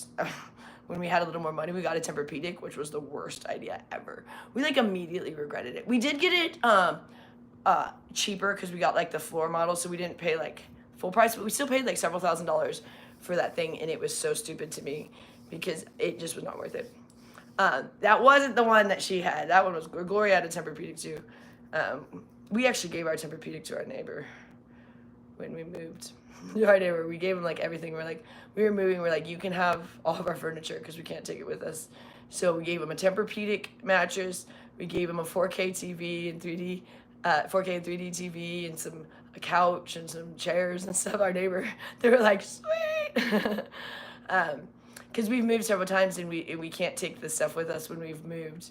You accumulated things and then you moved. So like, we moved on planes is why you're like, oh, we moved on a plane. So like, we moved to Panama on a plane, we moved to New York on a plane, and back on a plane. So we could only move with us what could fit on a plane. And that's crazy. Like, we've moved like, gosh.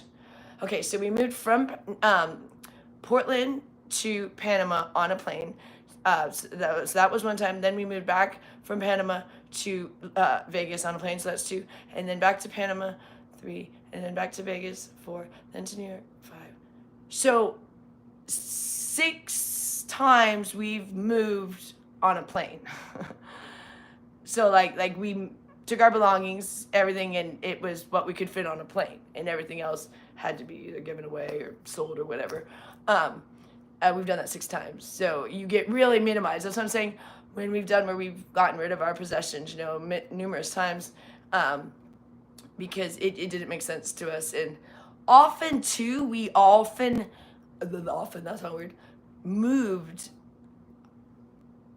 on a last minute thing. Like, it'd be like, let's move. Because before we had Annette now to take care of, we didn't really have any responsibility. So we could move like that. We'd be like, let's move to New York. And then we did, let's move to Panama. And then we did, So we usually would move within about a month after we decided. So it was like, as much as we could get done in a month of, getting rid of stuff or giving. So we even gave Gloria a car one of the times twice we gave Gloria a car. Twice we gave Gloria a car when we moved. We gave her the Mercedes, the E320, and then we also gave her our Kia, which ended up dying, our little Kia Soul. When we moved back to Japan, we gave that to Gloria. She had 3 cars for a minute. When we were gone, she had 3 cars. when we were living in Panama. 2 of them were ours. But anywho, I'm really happy, you guys, that Annette's doing good. I was really, really nervous that she wasn't going to want to do these vlogs. And she's really excited. I don't know how it went because I wasn't in the vlog, and I was excited to not be in the vlog because I'm literally tired of my own voice, to be honest. Which was like, do you want to go in the vlog? And I'm like, can you please do it? Please. I think everyone's tired of me. I'm tired of me. Please. So, I probably won't talk too long today because I also have some stuff I need to do. Like, well, actually, I cleaned, which made me feel so much better. It was ridiculous. Speaking of, yeah, I haven't heard of Bunny in a minute. Oh, what's going on? Oh, there he is. I have to check on him because there are cords in this room, and I don't want him chewing on a cord. I don't care if he chews on anything else. He has the tiniest teeth, so like if he chews on my shoes, whatever, I don't care. But I'm nervous if he chews on a cord or something like that. So that's why I have to check on him. He's just chilling. But he is the cutest. I'm gonna keep talking about my bunny, but it is a big deal because I'm like obsessed with bunnies. And I didn't want to have a pet, but then someone literally messaged me from Twitter, and they were like, I have a bunny, would you like it? And I can't really keep it, I got it for free. And I'm like, the answer to that is absolutely, because I'm obsessed with bunnies, but I really didn't want a pet because I just have so much other stuff going on. And I honestly didn't want to lose a pet. That's kind of my big deal because my last 2 pets were pretty traumatic for me. So I'm already upset. Like, I'm already upset at the thought that one day this bunny's not going to be here. Like, that upsets me. And I'm like, oh, I don't even want to think about that. But, like, I know. And I've had so much loss in my life that it's hard for me to bring in pets. And I had a really insane loss when I used to feed wild bunnies at another place when we lived in Vegas. And then they tore down, the bunnies were living in the abandoned like house, like it had been like a motel, but it was just like the office part left, like this little shack. And all these wild bunnies lived there, and I fed them every day when we lived in the apartments. And then they tore down the house, and they were gonna build something, and they never did. And it upset me so much because the bunnies were gone. They tore down their little house. And that was even just outdoor bunnies. And I was like traumatized. This was a couple years ago, and I was like so upset by this. Like, it was really, really hard for me because I fed them every day. And then we moved here, and then there were bunnies, and I was so excited, and I started feeding them here. And then one day, like, I didn't see them for a really long time, and I got really upset, and I thought they were gone. And then so I stopped feeding them, and then we started to see them. So it was like they were there. They just I was feeding them. So and then as soon as I didn't feed them, I was like, oh, there you guys are. So that was good. But yeah, so I'm really obsessed with bunnies. But like I said, I don't really like having pets because I'm clean, which seems crazy in this house. But and pets are always very messy. And then also I didn't want to have any loss. But I'm okay with it because I'm literally obsessed with this guy. I'm just like, oh my God. I think about him all the time. Like if I'm not in the room, I'm like if I'm gone or if I'm at work or something, I'm like, I can't wait to see what he's up to, when I get back in, because he's so cute. So I'm really happy, but it is hard for me because I know I doubt he'll outlive me. That would be strange for your pet to outlive you. So there will be a day, but that's all right. But yeah, I definitely don't want it to be sooner than later, so that's why I'm like being insane about closing the door. And literally, guess what? Today, Gloria, so I remember I said about the traps that I undid all the traps. Today, Gloria asked Richard to set all the traps in the house again because she noticed that I had to undo them. For one thing, they don't even work at catching any of the mice that are left. These mice have been here for like a good about 8 months now because we caught most of the mice early on, and these ones are not going to be caught in a trap. They're way too smart. And they're not ever going to fall for Gloria's peanut butter in a trap. That's not going to work. She always puts peanut butter. We used to put beef jerky, which worked a lot better.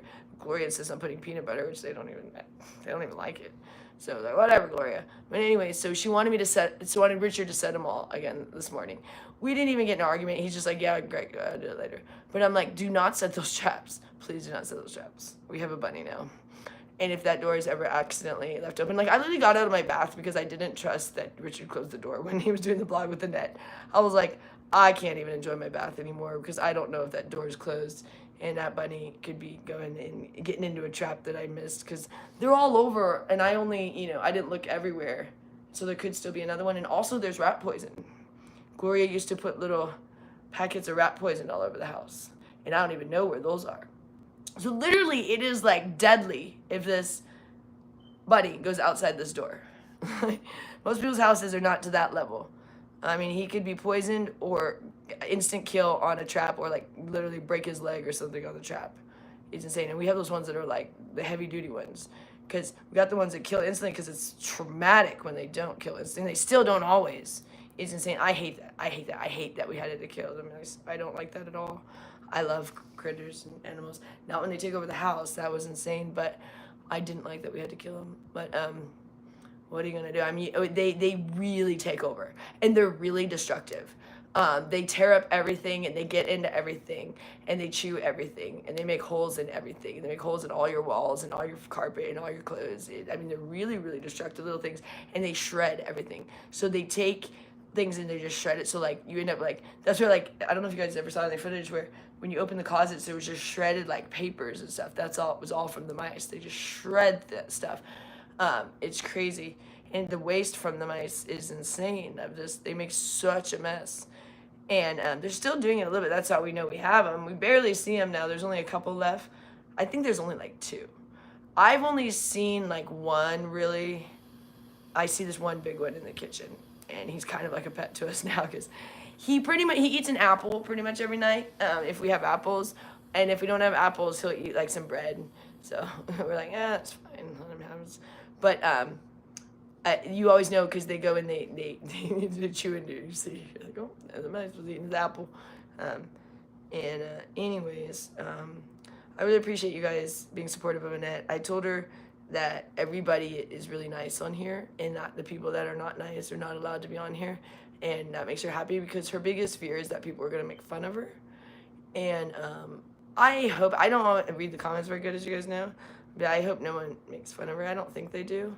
And I know Peggy and, is it Lenny or Lenny? Lenny are so good at keeping the negativity out, because especially with Annette reading the comments now, my biggest concern was that she would see something gross.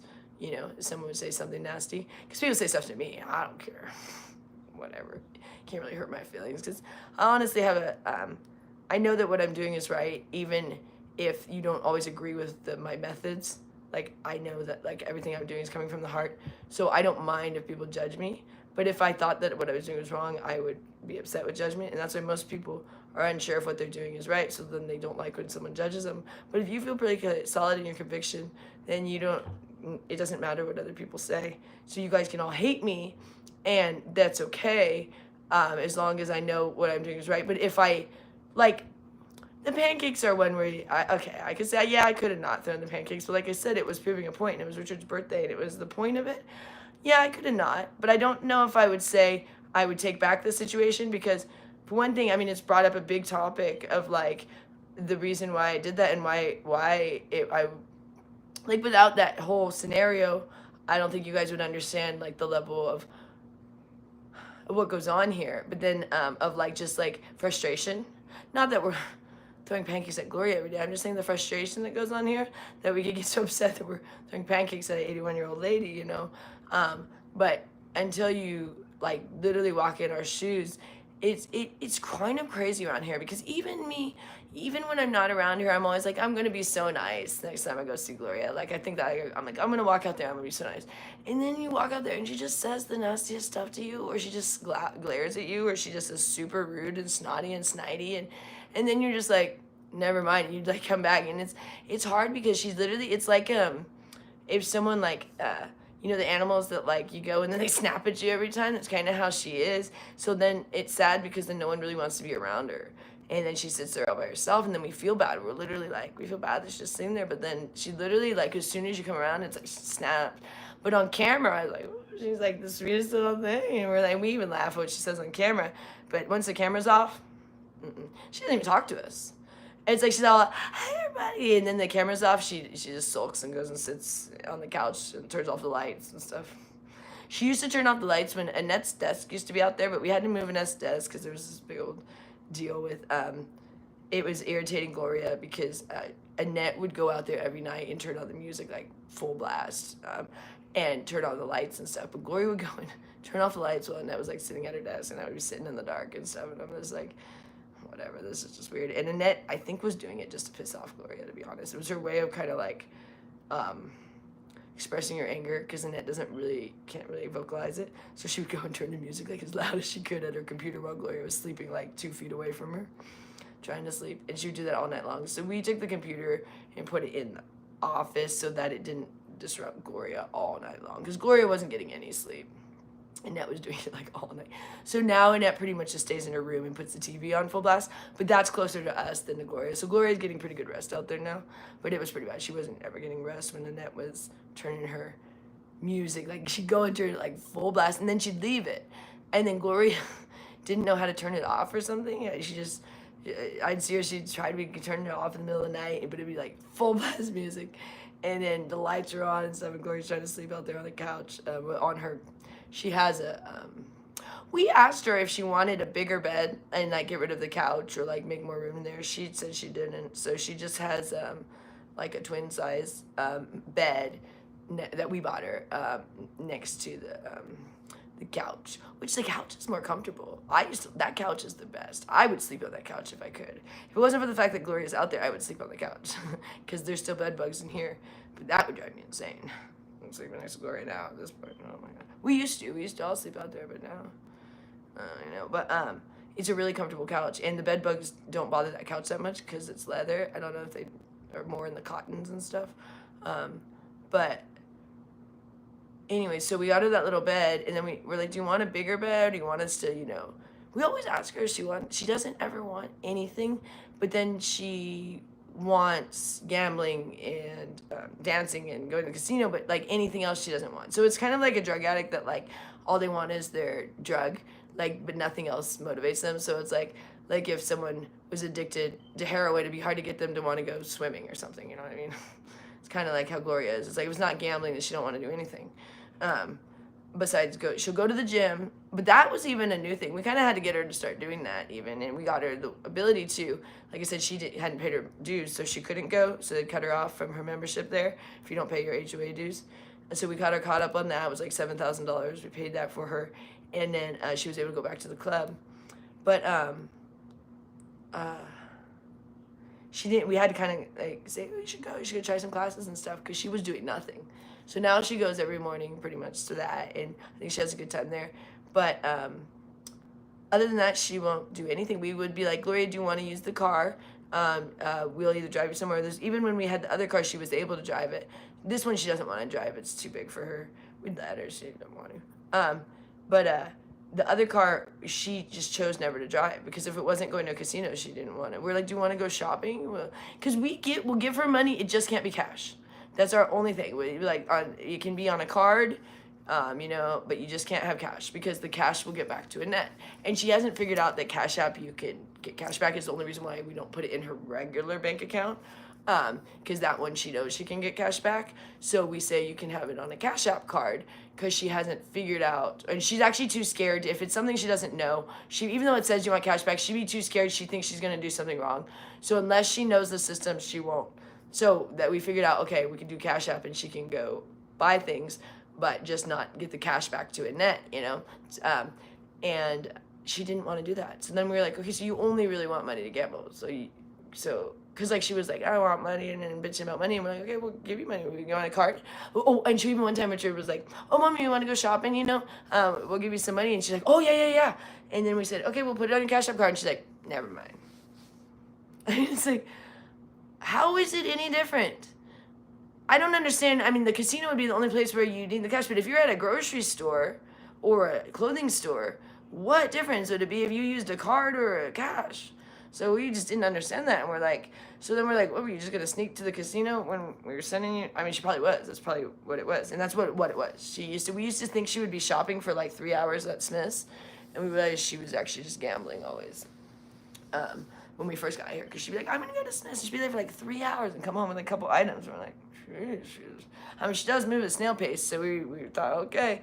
But now we realize, because then we didn't even realize until we cut off the cash. And then we realized, oh no, you were never going shopping. Because if it was shopping, why can't a card work? Like, if you just want to go to Smith's, here's a card. We'll put any amount you want on it, basically. No, I don't want that. So you don't want to go to Smith's then. You're just going to pretend to go to Smith's and actually go gambling. Because you see what I mean? Like, there's no other reason when you go to a grocery store that it would make a difference as an 81-year-old lady to use cash or a card. You know, I mean, she knows how to use a card. If you're like, oh, she don't know how. No, she totally knows how. She used her debit card like crazy, but she would use her debit card and then get cash back. And so we're just like, so without the cash, you don't want to do anything. Without cash, there's no motivation to do anything. But if we gave her cash, we gave her $200 cash on her birthday, we were so scared. We're like, please let her spend it, and please don't let any come home, not even $5 for Annette, which I told you $5 did, but I was able to get in front of it before it happened. We did. I wanted Richard to pick her up, but ended up her sister brought her home, and we had fallen asleep. She didn't come home until like 1 a.m. on her birthday, which was great. We were glad she had a good time. We're like, but I mean, so the lady has energy. She just doesn't have energy when it's anything but gambling. But she'll stay out till 1 a.m. gambling and dancing and stuff. That's later than I'd stay out. I'm like, I'd be tired. But if it's anything having to do with family or Annette, then she'll sleep all day. So when she goes dancing, and she's always like, you have to go dancing. We're like, Gloria, you go to, like, it's senior citizens dancing. I mean, can you imagine if it's like, she's like, we're like, we don't say that to her, but it's like, it would be ridiculous for us to go. And also, we're not going to leave Annette. That's like, she wants us to go with her and then no one be home with Annette. That's her plan always. And that's what it used to be before we knew. Like, when we would meet her for holidays, it was, oh, I'll meet you guys, and Annette's not coming.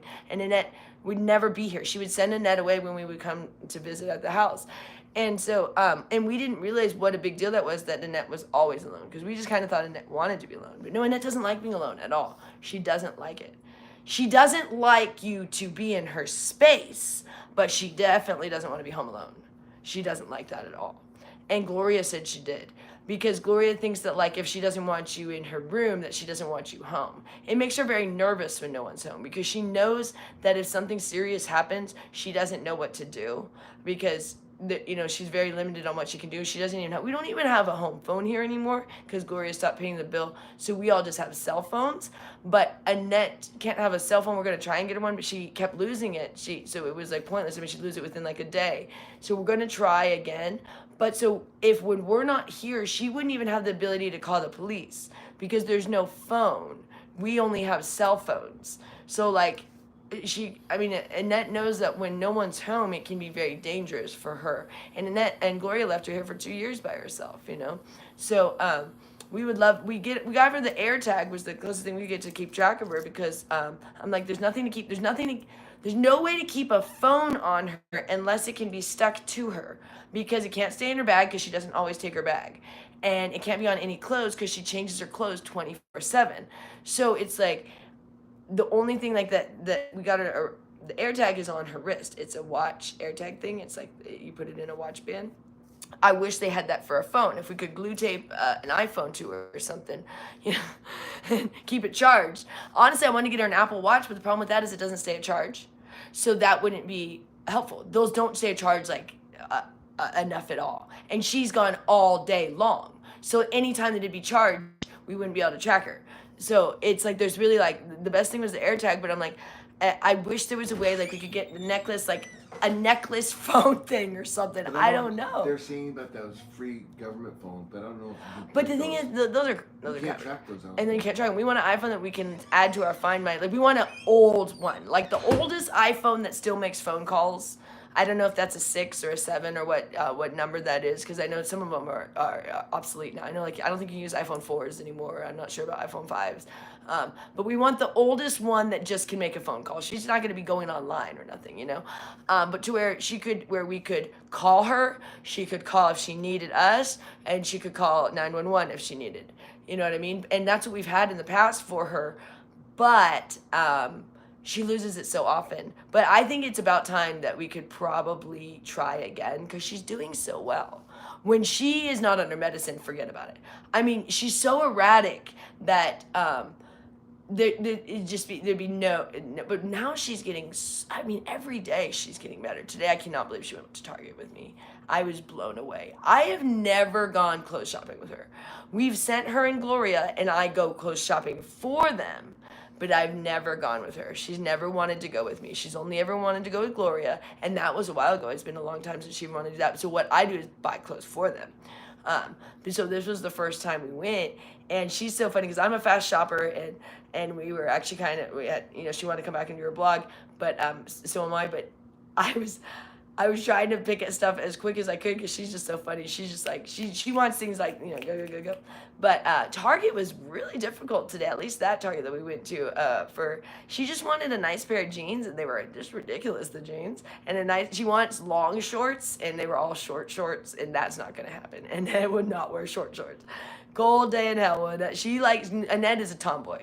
She likes to wear jeans, long shorts. We get her boys shorts usually. She doesn't realize the reason why we had an issue today is we were in the ladies section. She doesn't realize I shop for her in the men's section. She likes men's clothes, but when I asked her today, she assumes she likes ladies' clothes, but she doesn't realize she's actually always wearing men's clothes because she doesn't like women's clothes. She likes men's baggy shorts, and she likes t-shirts, and she likes like basic jeans. She don't like none of them like lady jeans that are like up to your waist or something like that, she wants just like, so we got her some cargo pants. That was the best medium there because the jeans were ridiculous. They were like the old lady, the mom jeans, where you put them up to your boob, or they were very trendy, like young girl. They also had most of the shirts were like crop tops and stuff.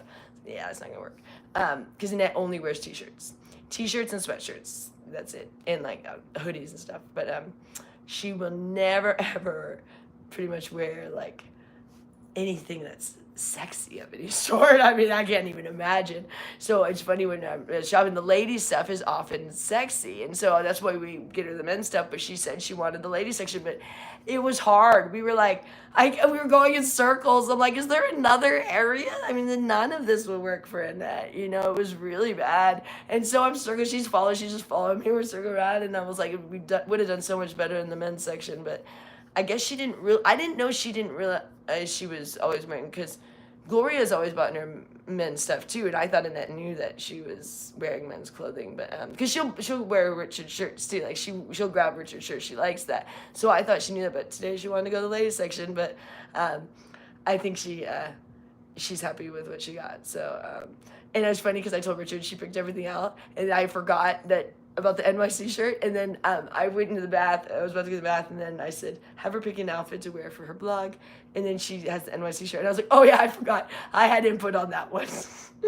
Because, of course, I'm obsessed with New York. And that was the one she chose to wear, which was cute, because she picked the other two. Like, she picked those ones, and this one, I said, Annette, do you like this one? Because I'm such a New York fan, and so it's cute. She gets excited. She loves when I go to New York because it's New York, but she hates when I leave because it gets really chaotic. But she gets so excited because she's always like, how's it going on Broadway? She thinks I'm on Broadway, which I wish. That'd be awesome. But it's great. So she's always like, you're doing great. They love you on Broadway. I'm like, thanks, Annette. It's great. So she gets so excited for me, but then she's always like, when are you coming home? When are you coming home? What day? Because we do FaceTime the whole time I'm in Manhattan. And it's really hard for me to go because of Annette. And now my bunny, I'm already upset about. That's the other reason I didn't want a bunny, because I go every couple months, and I go for like 2 weeks. It's a really long time to be away from Annette and my husband and my bunny. I miss my husband too. That's it's so funny. Me and my husband have such a strong relationship that we don't even have to like say too much like frilly things ever, because it's just assumed. We just, people have thought for years that we were gonna break up, and it's like, there's not a chance. I mean, we have gone through so much together, and especially now, I mean, you think like we would break up after this? I mean, like, that'd be weird, because like it'd be so messed up on my level to ever abandon these guys at this point. It's just like it would be out, like, it wouldn't make sense for me to do this in the first place. If I was the kind of person that was going to abandon them, I wouldn't make this much effort in the first place. Does that make sense? Like, it would be a different person. Like, the person that does this is not the person that leaves their family. Like, I would never leave. When I got married, divorce was not an option for me. I was like, if I'm getting married, I'm staying married. That's just not going to be. Otherwise, I wasn't going to get married. I wasn't going to get married. I didn't want to get married. I was not someone that wanted to get married. I got married when I was 28, I think it was. I can't even remember. Isn't that crazy? We got married in 2014. January 1st. Our anniversary is January 1st. Oh, Gloria forgot our anniversary too this year. She was doing something annoying. Oh, I know what she did. She went out on New Year's Eve. We couldn't go out because someone had to stay home with Annette. And New Year's Eve, our wedding anniversary is New Year's Day. So we wanted to go out to celebrate New Year's Eve to celebrate into our wedding anniversary, but this year we couldn't because Gloria wanted to go out, and so we said that was fine. But she was like, "Oh, you guys should go." She didn't remember it was our wedding anniversary or anything, but she was like, "Oh, it's New Year's Eve." And we're like, "No, well, someone needs to stay with Annette." She's like, "No, they don't. No one needs to stay with Annette." We're like, "Yeah, someone needs to stay with Annette." So we stayed home with Annette, and Annette was so happy because that was the first time ever anybody has stayed home with Annette for New Year's Eve. Gloria has always left her home alone. And so we just all stayed here, and we watched the fireworks. You can actually see on the strip. You can see the strip where we live. It's really far, but we do have a view of the strip, but it's like... But so when the fireworks go off, you can see them all, but we're really far away. But it's cool because we're in Summerlin, so we're up in the mountain. But we at our back, it shows the strip, so that's cool for New Year's Eve and 4th of July. But yeah, it just things like that are really frustrating. But so we didn't mind, and we didn't mention that it was our wedding anniversary the next day. But then so she went out really late on New Year's Eve. I don't remember what time she came home. I think someone gave her a ride. She asked strangers for a ride. We told her she could call us for a ride, but she didn't. So she got a ride from a stranger. They brought her home. And then the next day, something happened, and we were going to try to go celebrate for our wedding anniversary. And Gloria, of course, was not helpful. So we said, forget it. And we didn't mention it was our wedding anniversary because when she forgets, we don't want to make her feel bad. She always forgets, so we're like, whatever. So we just don't mention it. But then it's kind of irritating when it's like, okay, once again, it's all about you, and it's supposed to be our day, but we don't care. We're like, whatever. We've had enough. Actually, we never really celebrate. We're not really into that stuff. But it is frustrating that she kind of like, it's always about her, never about her children. She's 81 years old. Usually, like, at that point, like, the older person goes, hey, let's let the younger people go have the fun. She's never been that way. It's always about her having fun.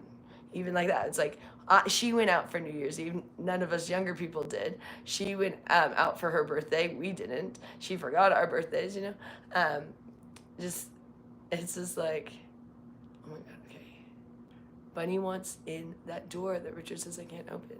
He wants to go in that way. He likes it better that way. I don't understand what the issue is. Tell me, somebody, what's the issue? I don't understand what the issue is. There's a ramp and there's a little gate. Why can't he use his gate? He said, do not open the gate. I was told to not open the gate. Do you remember that? Is anyone here? She said, do not open the gate. And he was like, good. What? Oh, no, he went under that. He was like at the little gate. So there's like 3 ways to get the bunny. This is a really cool little hutch. I got it from Amazon. It's like amazing. I love it. I sometimes just love Amazon. Although I'm not always fond of Amazon. They took our whole birthday gift cards.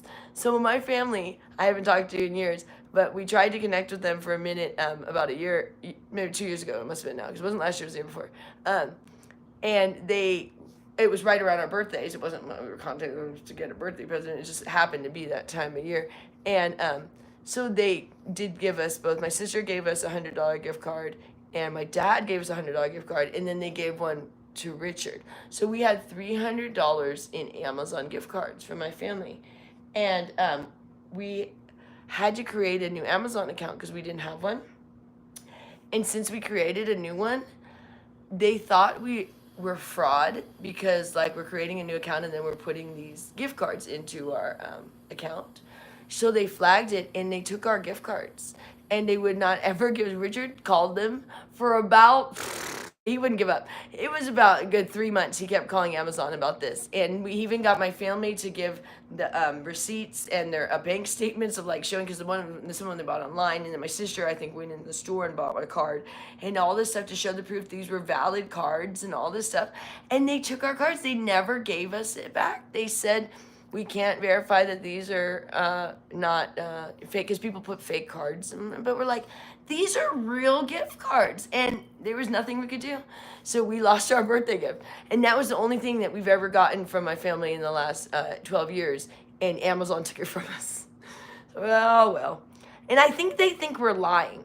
I think they think because I think they think we were just making the whole, I think everyone thinks we're making that story up. And I'm like, it was shocking to me. I kept saying, no, they can't. They'll get it reimbursed. And I said, they can't just take that. I mean, they just have to verify it's real and then we'll get it back. No. And they shut down the account. Like, they were like, because they thought it looked fraudulent since it was a new opened account, and then $300 gift cards get added. But we needed an account because you can only use Amazon cards online, right? I mean, there's no store to use it. So we had to create an account to use the cards. But when we did that, they shut it down. So yeah, we lost $300 from Amazon. I still like them though because they got great products, but that made me very, very mad. Because it was one of those things of like, it's such a slap in the face too. It's your birthday. They like took your birthday presents, and it was from my family who had never given us anything, not even a wedding gift, didn't come to the wedding, nothing like that. And then for our birthdays, and it was crazy. It was just one of those weird things. Weird stuff like that happens all the time. Oh well.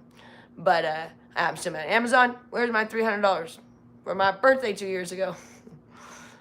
Because it was $200 for my birthday. Because like I said, our birthdays are back to back. So mine's March 24th. So my family gave me $100 for my sister, $100 for my dad, and then $100 for Richard on his 2 days later. And yeah, they took all three. You know, there's a lot of Truth Teller has a lot of questions saying that like about all the social services that would be available for Annette and Gloria. But what they don't need or service, they need love. They know it. Oh, the thing is, no one could come into. There was not any money or any other person Agency. that could have come in because they didn't even barely let us in here. You don't understand. We were only allowed in here because they had no other option. Because Gloria was at the end of the road. Like, she had exhausted every means, and so she kind of had to submit to us in a sense of whether she wanted to and whether she likes it or not, because she couldn't take care of things anymore. It had gotten so out of hand, and they were going to be evicted in 2 weeks, and all of her bills were just catapulting on her. I mean, it was like, because she kept trying to, like, people would give you enough, like, chances, but then it's like, no more. Because she's what, this little old lady that calls and says her husband died and has a schizophrenic daughter and stuff, and they go, okay, but it's like going on for years, and it was the end of chances for Gloria. So she so reluctantly kind of like let us slowly kind of fix things, but only because she had to. Because if it was not the end of the road, she would have never let us. So that's why, honestly, we couldn't do anything until now, because Gloria would not let us. I mean, she doesn't even really like that we're helping. She does not like that we're making it better for Annette, and that is sickening to me. She prefers when Annette is wacky, and when she gets to be the hero of giving Annette $45 to go get meth, and Annette's like, whoa. Because that's how it used to be. It was really sick where Gloria would go gamble, and then she'd come home and give Annette money, and then Annette would go get high. And that was their little thing, but Annette would be so excited, because imagine how happy you are if you're a drug addict, and Gloria's a gambling addict, so there's the two of them, and they're all hyped up on sugar and caffeine, and then and meth. And so they had this little thing where, like, Annette was always happy, when she saw Mom, because Mom brought her either little things or stuff, but it was like she never took care of her. It was just like she neglected her all day and then came home and gave her money, like, go do your meth, basically. And so Gloria misses that thing of getting to be the one to see, like, Annette get excited like that. But for one thing, Annette never gets to that level of excitement, because that's someone that's when someone is addict, and that's someone that's where they have the codependent people that, like, it's sick because they like that person needs them or whatever, and she was doing that. But the problem with Gloria is she was an even bigger addict than Annette, because she was a gambling addict, but she was judging Annette. I mean, so weird, because she'll act like, oh, I didn't know, but she's used to tell me all the time that Annette was on meth, and that's why they could never fully diagnose her thing fully, because it was like she was also on meth, but then the last couple of times she wasn't when she went to the hospital, so that was cool. So they could actually be like, oh, she is not like normal, because some people will be like, this is all drug induced. People are still saying that it's not, because we had her off of meth for a year, and when she was off of her meds for a couple months, she started to act like how she was on meth, even worse, and she was fully, and there was nothing, because when she went to the hospital, they tested her, there was nothing in her system, and that was just a couple months ago, and she's definitely not on it now. She's like sleeps all day. She's so funny. But anyways, she never slept before. It was she was berserk. She would have never sat for 5 seconds if she was in the past. But Annette didn't even sit down. I don't think she would sit. She would do this thing. She would go, oh, it's so funny, and that would go like this. if she sat, she go like this, and she'd sit and she'd go, whoa, and jump up, like always like, whoa. And like it was like she would sit for 5 seconds and go, whoa. But when we first got here, another thing is the chairs at the counter were broken, and they would collapse on Annette. So she would sit and she would be so whacked out that it would collapse, like because it was a broken. We got those chairs actually from the neighbors. Another dead neighbor that was giving away furniture. So we got the chairs that Annette sits at the counter. But Gloria had these horrible ones that were broken. But they would sometimes work, but then you would sit and then it would break on you. The chair where Annette would sit at. So Annette would be like all whacked out, and she would sit in this thing, and she would fall hard to the ground, and then she'd spring up like she was on a on a trampoline, which no one could do if you weren't like drug induced. I mean, it was like this because she like fell hard to the floor, and then we're like, whoa, and we're like, oh my gosh, she's gonna hurt herself. So we got those chairs because it was bad. I mean, everything was bad here. The toilet seat was ridiculous in there. It was no longer really. It was somehow barely attached, but not like where at the back. So when you sat on it, it moved. So you'd fall in when you're on the seat. So you'd sit on it, and the darn thing would all shift, like the toilet seat. And you're like, and you fall into the toilet, and it was awful. And it was just the weirdest things like that. Always, like I said, the scalding water. Everything was broken. Everything. Oh my gosh, when we started taking things out, like the vents, this was great. We went to clean the vent over here, and Gloria told us that she cleans it every 6 months. When we took it out. When I went to clean it, she told me. She said, you better clean, we were cleaning it. After we're cleaning it, she said, oh yeah, you better make sure you clean that, because I clean it every 6 months. This thing was more like every 6 years. It was, you're like, pull the vent down, you might as well. You just got doused it, and the amount of dust in this place was insane. I mean, we would have to, you're like clumping the dust, in bags, because it in places like up in shelves and stuff, the dust was insane here.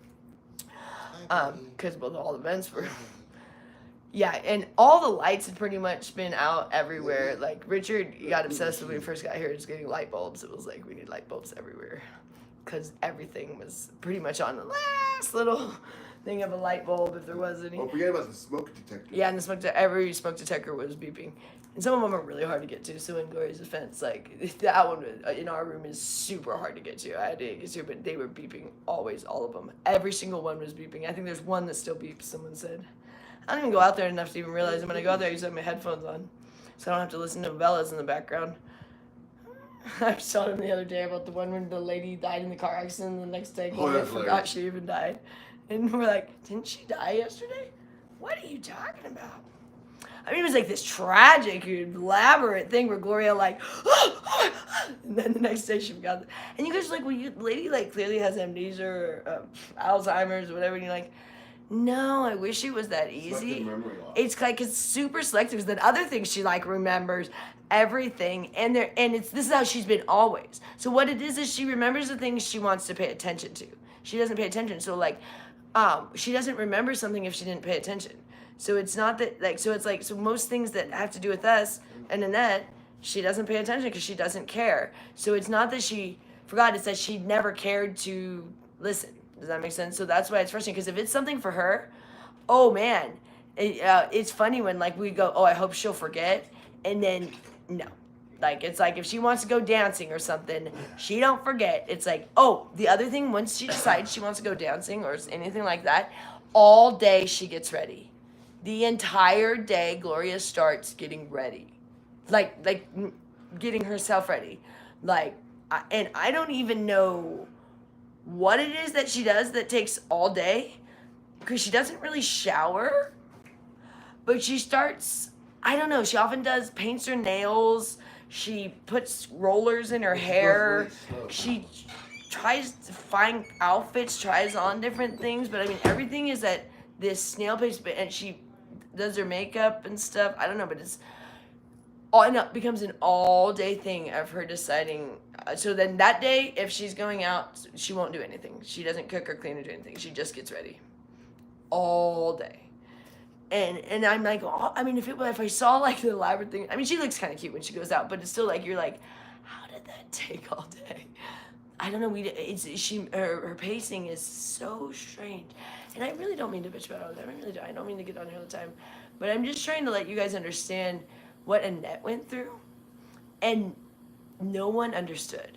Because no one lived with Gloria to this level. Because, like, even Richard didn't understand to this level, even though he grew up with her, like, because he was a child. So it's like we now are seeing, like, with adult eyes, what I wasn't a child, he was, but he's seeing with adult eyes, and I'm seeing as an adult. But so Annette basically had this crazy woman who was calling her crazy and who was abusing her and tormenting her basically and just making her life miserable, but then like blaming her for everything. And like today I told her in the car too, I was like, Annette, everyone really likes you because they are inspired by how strong you are. Because I know you say you're not a country, but they think you're stronger than France because you have had a very hard life and you endured a lot. And they find that inspiring, and that gives people inspiration. Like you're like their hero. And she, that was so great. So that's why she wanted to come do a blog earlier, is because she was all sad about doing the blogs, and then I told her that everybody's loving her and stuff, and so she was all excited. And that was before she did this blog. I think it was this blog. I think we're still on the same one. Oh my goodness. But yeah, so they made her feel so happy, and then I also told her that everybody's saying nice things, and that if there's mean things, that there's people. Richard told her that her bodyguards are Peggy and Lenny, and to thank them, and that they're making sure to keep her safe. And she liked that so much. And they said, because you're a celebrity now, so celebrity needs bodyguards, you know, from all the fans. So she just got kicked out, and it makes me cry. Because it's really sweet, because you guys don't know how much, like, we kept thinking, like, we need Annette to have some, like, a job because she wanted to do something. But, like, I was like, she can't have a job. I mean, and I wouldn't really want her to go to a job because people are not sensitive enough, you know, to her needs. We've become really in tune with what she needs, because even Richard now is pretty in tune with it. He does a good job when I go to Manhattan, because we spend so much time with her, but no one else knows. You guys will probably know now from watching, but like he was saying, no one else can just come in here, because for one thing, no money could have fixed it, because Gloria was not going to use the money in the right way. So the only way money could have fixed it is if the person fully was taking care of where the money went. So you'd have to take over Gloria's finances, which is what we've had to do, which there was not much there. It's not like her finances were covering everything, but I'm just saying, in order, if someone were to step in, like if we were giving Gloria money, let's say if we were, which we were for a while, but if like we were just paying for, we would have had to make sure we were paying and making sure everything was not just like money given to her, because money would have never helped. So it would be like, okay, we are paying to have, but she never wanted anyone to ever come in. So it was like, we couldn't send in someone to clean the house. We couldn't send in someone to, you know, get rid of the, we knew that there was mice in the house, and she told us that there were bed bugs before we moved in. So we knew that, but she would not allow like an exterminator to come in or someone to come in. She wouldn't allow anyone in the house because she was a hoarder. She wouldn't let anyone in. She wouldn't even let her sister in. And so her sister coming in the house is a pretty big deal now. And so these things, as much as Gloria gets mad at me, she also feels really proud because she was embarrassed. And she would not even let her own sister. And her sister is like, that's her favorite person. So her sister Christina comes over pretty much weekly and brings her little things. So that's good. I'm glad she has her sister. But they're both little gamblers. So we send them out when, like for her birthday, that's who we send out, her and her sister, and they have a good time. And her sister doesn't get to go because she never had near as much money as Gloria. So Gloria used to take her out because Gloria was the one, you know, with the money and whining and dining everybody. And so we like to, if it's a holiday, we'll send her and her sister to go do something fun, which is for them is just gambling and going dancing, but that's fine. That's like, we don't want to be like awful words, like even those are addictions, like, okay, once or twice a year on a holiday or something, you can go have fun. And that's how it kind of should be, you know, and it's what most people do. Most people come to Vegas for a holiday, and the ones that live here, unless they have a gambling problem, they usually are not gambling every day, you know. Usually people that gamble every day we call gambling addicts. Anyways, but I do love Gloria, and she is a sweet person in there, but she's has so much negativity that it covers up her sweetness. But there is a sweet little girl in there, and that's what's sad too, is because she's very childlike. So when we do yell at her, which we probably won't ever do again, because the more we do it, the more childlike we realize she is, and that then we're like, we do feel like we're yelling at a little kid, and that's not cool.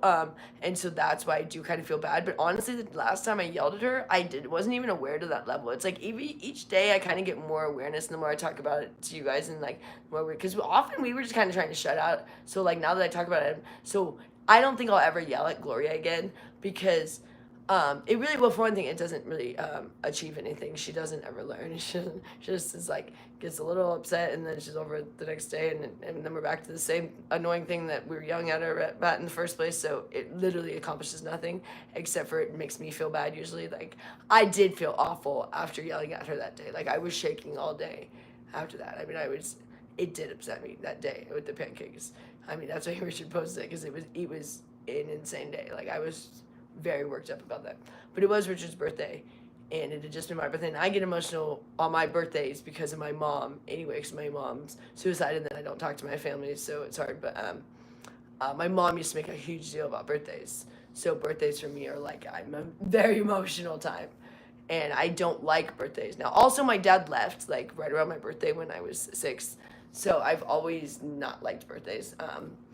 And then my mom would try to make a big deal about him, but then when she died, it was really, really hard. So, but that was an emotional time. But that was the last time I yelled at Gloria, I think, unless it was.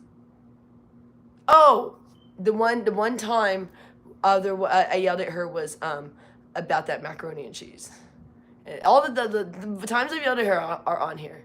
The macaroni and cheese, and I said about mopping the floors, that we can't eat off the floors or something. That was that time that Richard had fallen on the slick floor, and she made the macaroni and cheese because she was mad at me for I had thrown out macaroni and cheese from the night before because no one was eating it and no one would. So the next morning at 8 a.m., which is early for her anyways, she made 2 batches of macaroni and cheese. And it was really irritating because I knew that she did it just because she was so mad that I would throw out her macaroni and cheese. And guess what? No one ate any of the macaroni and cheese. None of it.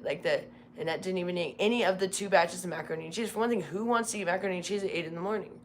So they sat out all day and no one ate it. So I had to throw out those 2 batches of macaroni and cheese. But that's why that day. And then Richard was livid because he hurt himself really bad. His back was already hurting. And then he went and he took a step and he slid, and it was really late again. I don't know what time it was, but it was late at night where the lights were all out. And we were like, why did you just mop now? And he was so upset.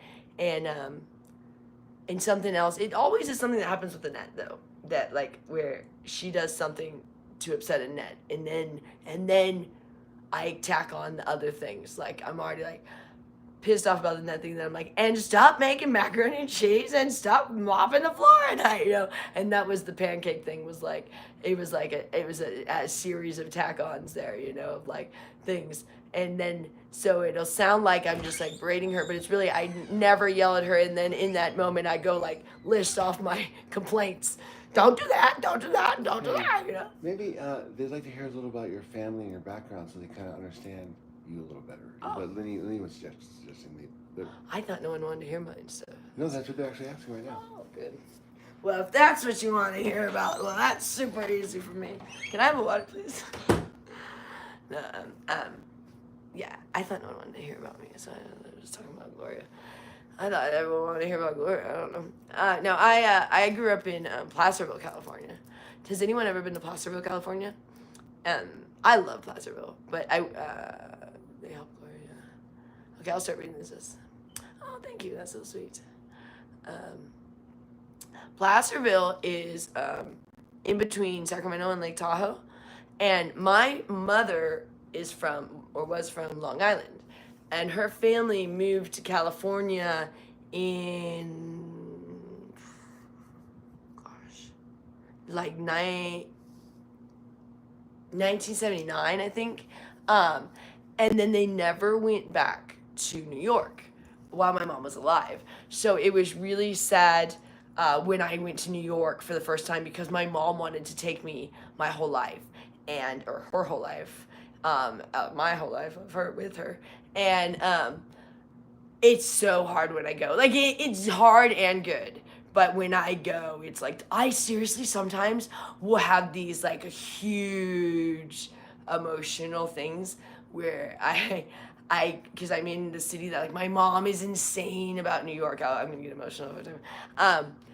Insane about New York. Like that's all I heard about my entire life because she loved New York and she wanted to go back always, but they said she didn't like the cold, and then it was always just too expensive because we never had enough money. But I always wondered why they didn't never move back because the whole family basically moved to California. Like my mom was the first. My mom went in the army and she met my dad, and my dad's from California. My dad's from Sacramento, California, and he met my mom in the army. They only did like I think it was only like 2 or 3 year enlistments then in the army. Mine was a 4-year in the Air Force. So I did that.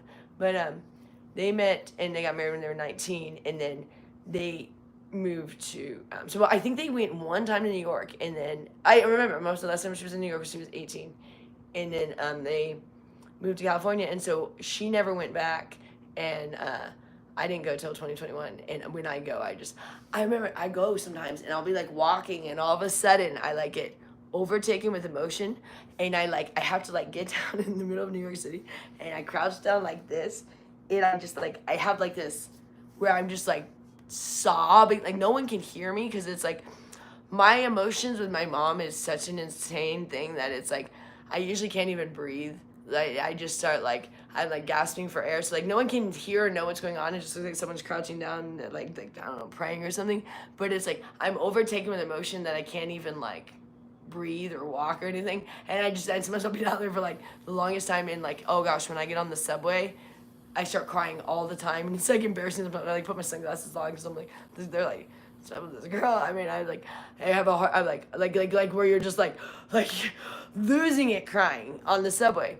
And I try to hold myself together, and I was like, because my grandpa worked for the MTA for 30 years in New York City, and my grandpa died in like 1995, and my grandpa was the funniest New Yorker you'd ever meet in your whole life, and he was one of those guys with the strongest New York accent, and he acted like Rodney Dangerfield, and he always just made jokes and stuff, and everyone loved him on the bus because he was just a big jokester.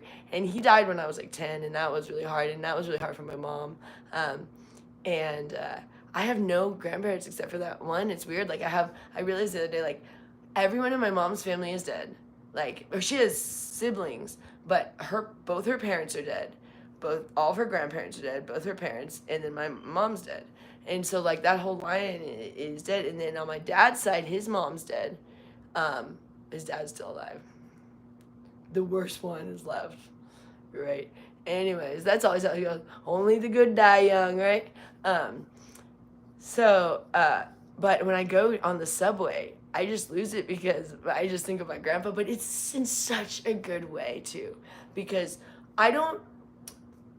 when I'm here, I have so much going on that I don't necessarily think about my mom that much. But when I'm in New York and when I'm not with them, like that, it is like insane the amount of like just memories and things. And I like literally like pretty much almost hear her voice coming to me, which is really amazing because I don't hear that very often. And when you do, it's pretty cool. It's not like full, but you kind of hear it, and it's kind of amazing because I don't know, like you forget someone's voice when they die, a little bit. And so it's hard. It's hard. I don't know if anyone else on here has lost a mom, but it's really hard losing a mom. It's hard losing anybody, but losing a mom is a really hard one because you kind of think, that's why I get upset with Gloria, because she should be a mom. She's still here. They still have her, and she's a shitty one, and she don't have to be that way. And I don't have one, and they have one, and she could be a better one, and anyone's mom could be better, and because, and they should be, because, like, not having a mom really sucks, but there are people that have a mom, but they're just as neglectful, you know what I mean? Where I had a great mom, and now she's gone. This is like 10 moms right here. oh my god, my mom. That's what people don't understand. Like, oh, she committed suicide. How great she'd be. It's like, well, there's a lot of. She had emotional issues, but like as a mom goes, I mean, she was amazing. So so the 20 years she gave me was. I'll take that. You know, most people never got to experience that, and that's why I get so mad at her, because I'm like, I've never seen something like this. Like, I had a mom that was like, she would bend over backwards for me, you know, give me the shirt off her back in a heartbeat, not take my shirt off me.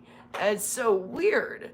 I'm just shocked by the things I see with Gloria and Annette, and that's why I get upset. Okay, back to that. But so, I grew up in California, but all my life I heard about New York. But so I'm kind of like a New Yorker, but a Californian. So it's really weird. But when I go to New York, I fit in so well, because I actually used to have a New York accent when I was a child, because I talked like my mom. And my mom never lost her accent. So she was one of those, which you don't hear that much in New York, which is unfortunate. At least not in the city. I don't know if you hear it more like in upstate New York, the just really, really thick New York accent that you used to hear. And that's what my grandpa and mom have, and my grandma, and she was like they would all be like, wash your windows, and like just everything was really like I would be like yellow. I always shortened everything, but yeah, I don't know what I was gonna say, but Accents.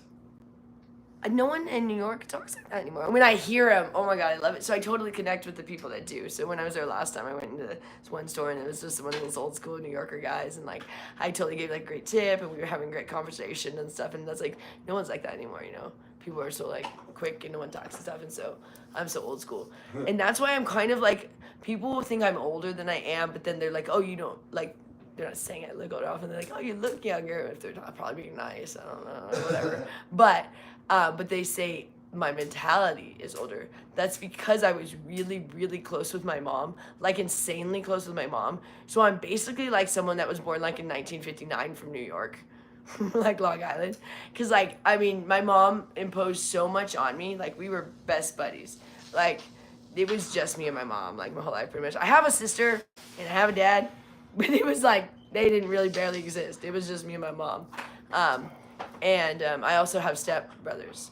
So I have 2 stepbrothers. Well, actually, I have 4 stepbrothers. I have 4 stepbrothers, but one of them died.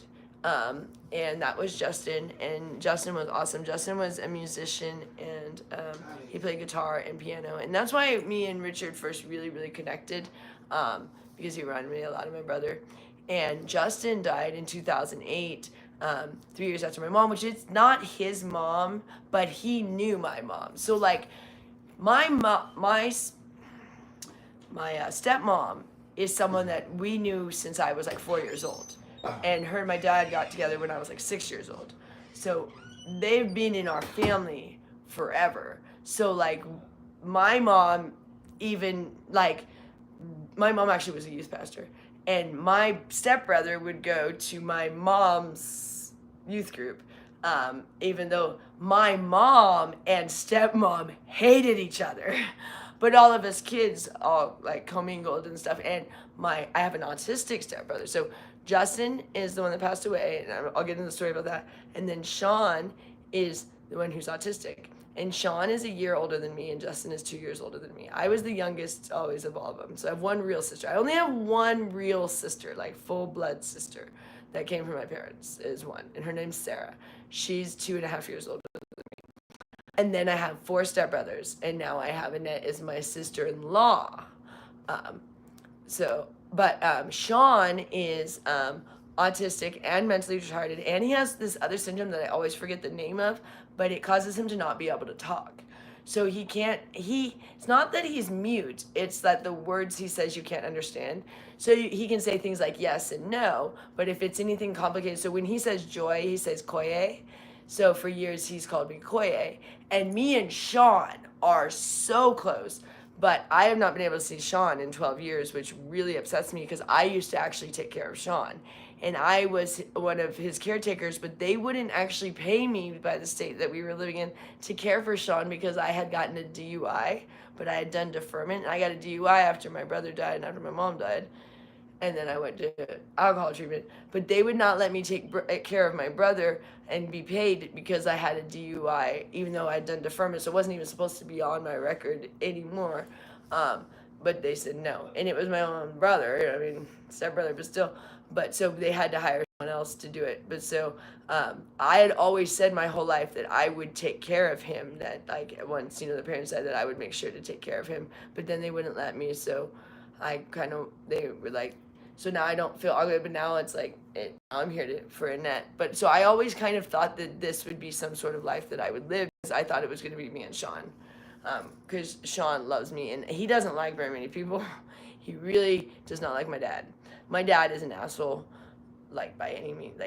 I used to like my dad, but anybody else would ever say my dad is an asshole. No one likes him, and he was very mean and violent to Sean, who is autistic, and that's not cool. I mean, my dad was like violent to him, and that's why my stepbrother Justin absolutely hated my dad, because he was like abusive to my. So I mean, I've seen things similar, just not the dirtiness, but the abuse and stuff, and so that's why I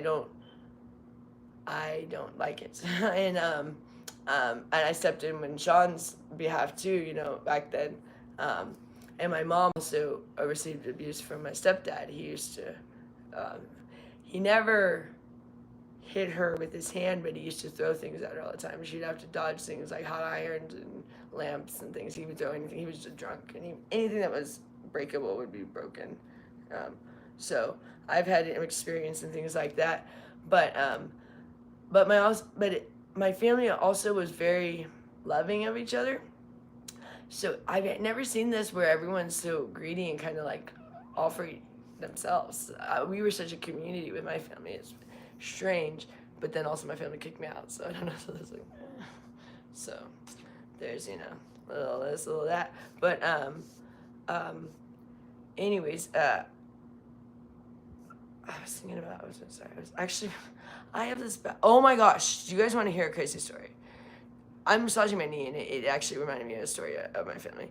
So my sister, I have a real sister, like I said, only one, and she's 2.5 years older than me, and I love my sister, but my sister is very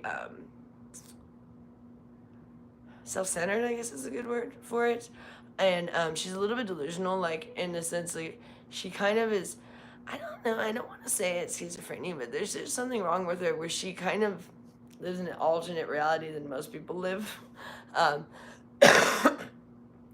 So like she literally, like, her husband now, she basically like stole him from another girl. She was a school teacher. My sister became a school teacher, a Montessori school teacher, and she was having an affair with one of the dads, and his wife was 6 months pregnant, and he left the wife for my sister, and then he didn't want to really stay with my sister or really want to be with her, so she kind of like got herself pregnant, and then he didn't want to marry her, and then he got sick, and she kind of forced him to marry her, and it's like, I don't know, it's just weird. And but then she's like mad at me and wants us to accept it, and she was like wants us to accept this whole, she's got like 3 kids now, and I'm like, well, yeah, but you took them from someone else. That's kind of not cool, and I'm not cool with that because that's kind of what happened to us when we were kids, so whatever. But then she really judges me and Richard, which I'm not really sure what we ever did wrong to them other than I just left. I didn't tell my family, and I just left, and then I didn't talk to them, but they had kicked me out a bunch of times. So it's not like, oh, you left a really sweet family that was like just like being all nice. Like, no, you kicked me out, and then I left, and then you guys were mad that it was almost like they were mad that someone helped me, because I had been a very, very successful person in the sense of my whole life. Like, so I grew up, I was like a straight A student, like an overachiever. I went to a Christian school, and I was the valedictorian of this Christian school, and I just excelled at everything, and I did track, and I did cheerleading, and I did yearbook, and I did leadership, and I don't know, any club that you could do in school. I was in yearbook, and my yearbook teacher had this rule of like, let's try to only have people in the yearbook like twice and everybody twice. So we made a big effort to try to make everybody be in the, but like when you were in club shots or something, those were just automatic. But it'd be like if people already have club shots or something or team shots, then don't get extra candid shots or whatever of them. So Yeah, I had like a million already. She's like, none of joy, no extra ones of joy. Because I was in so many clubs and so many teams and things. So I had so many pictures. And I didn't ever even want to really be. I left high school though, and then no one even noticed. Then they thought it was still there though. Because I got voted for something for senior year. My mom told me. And I was like,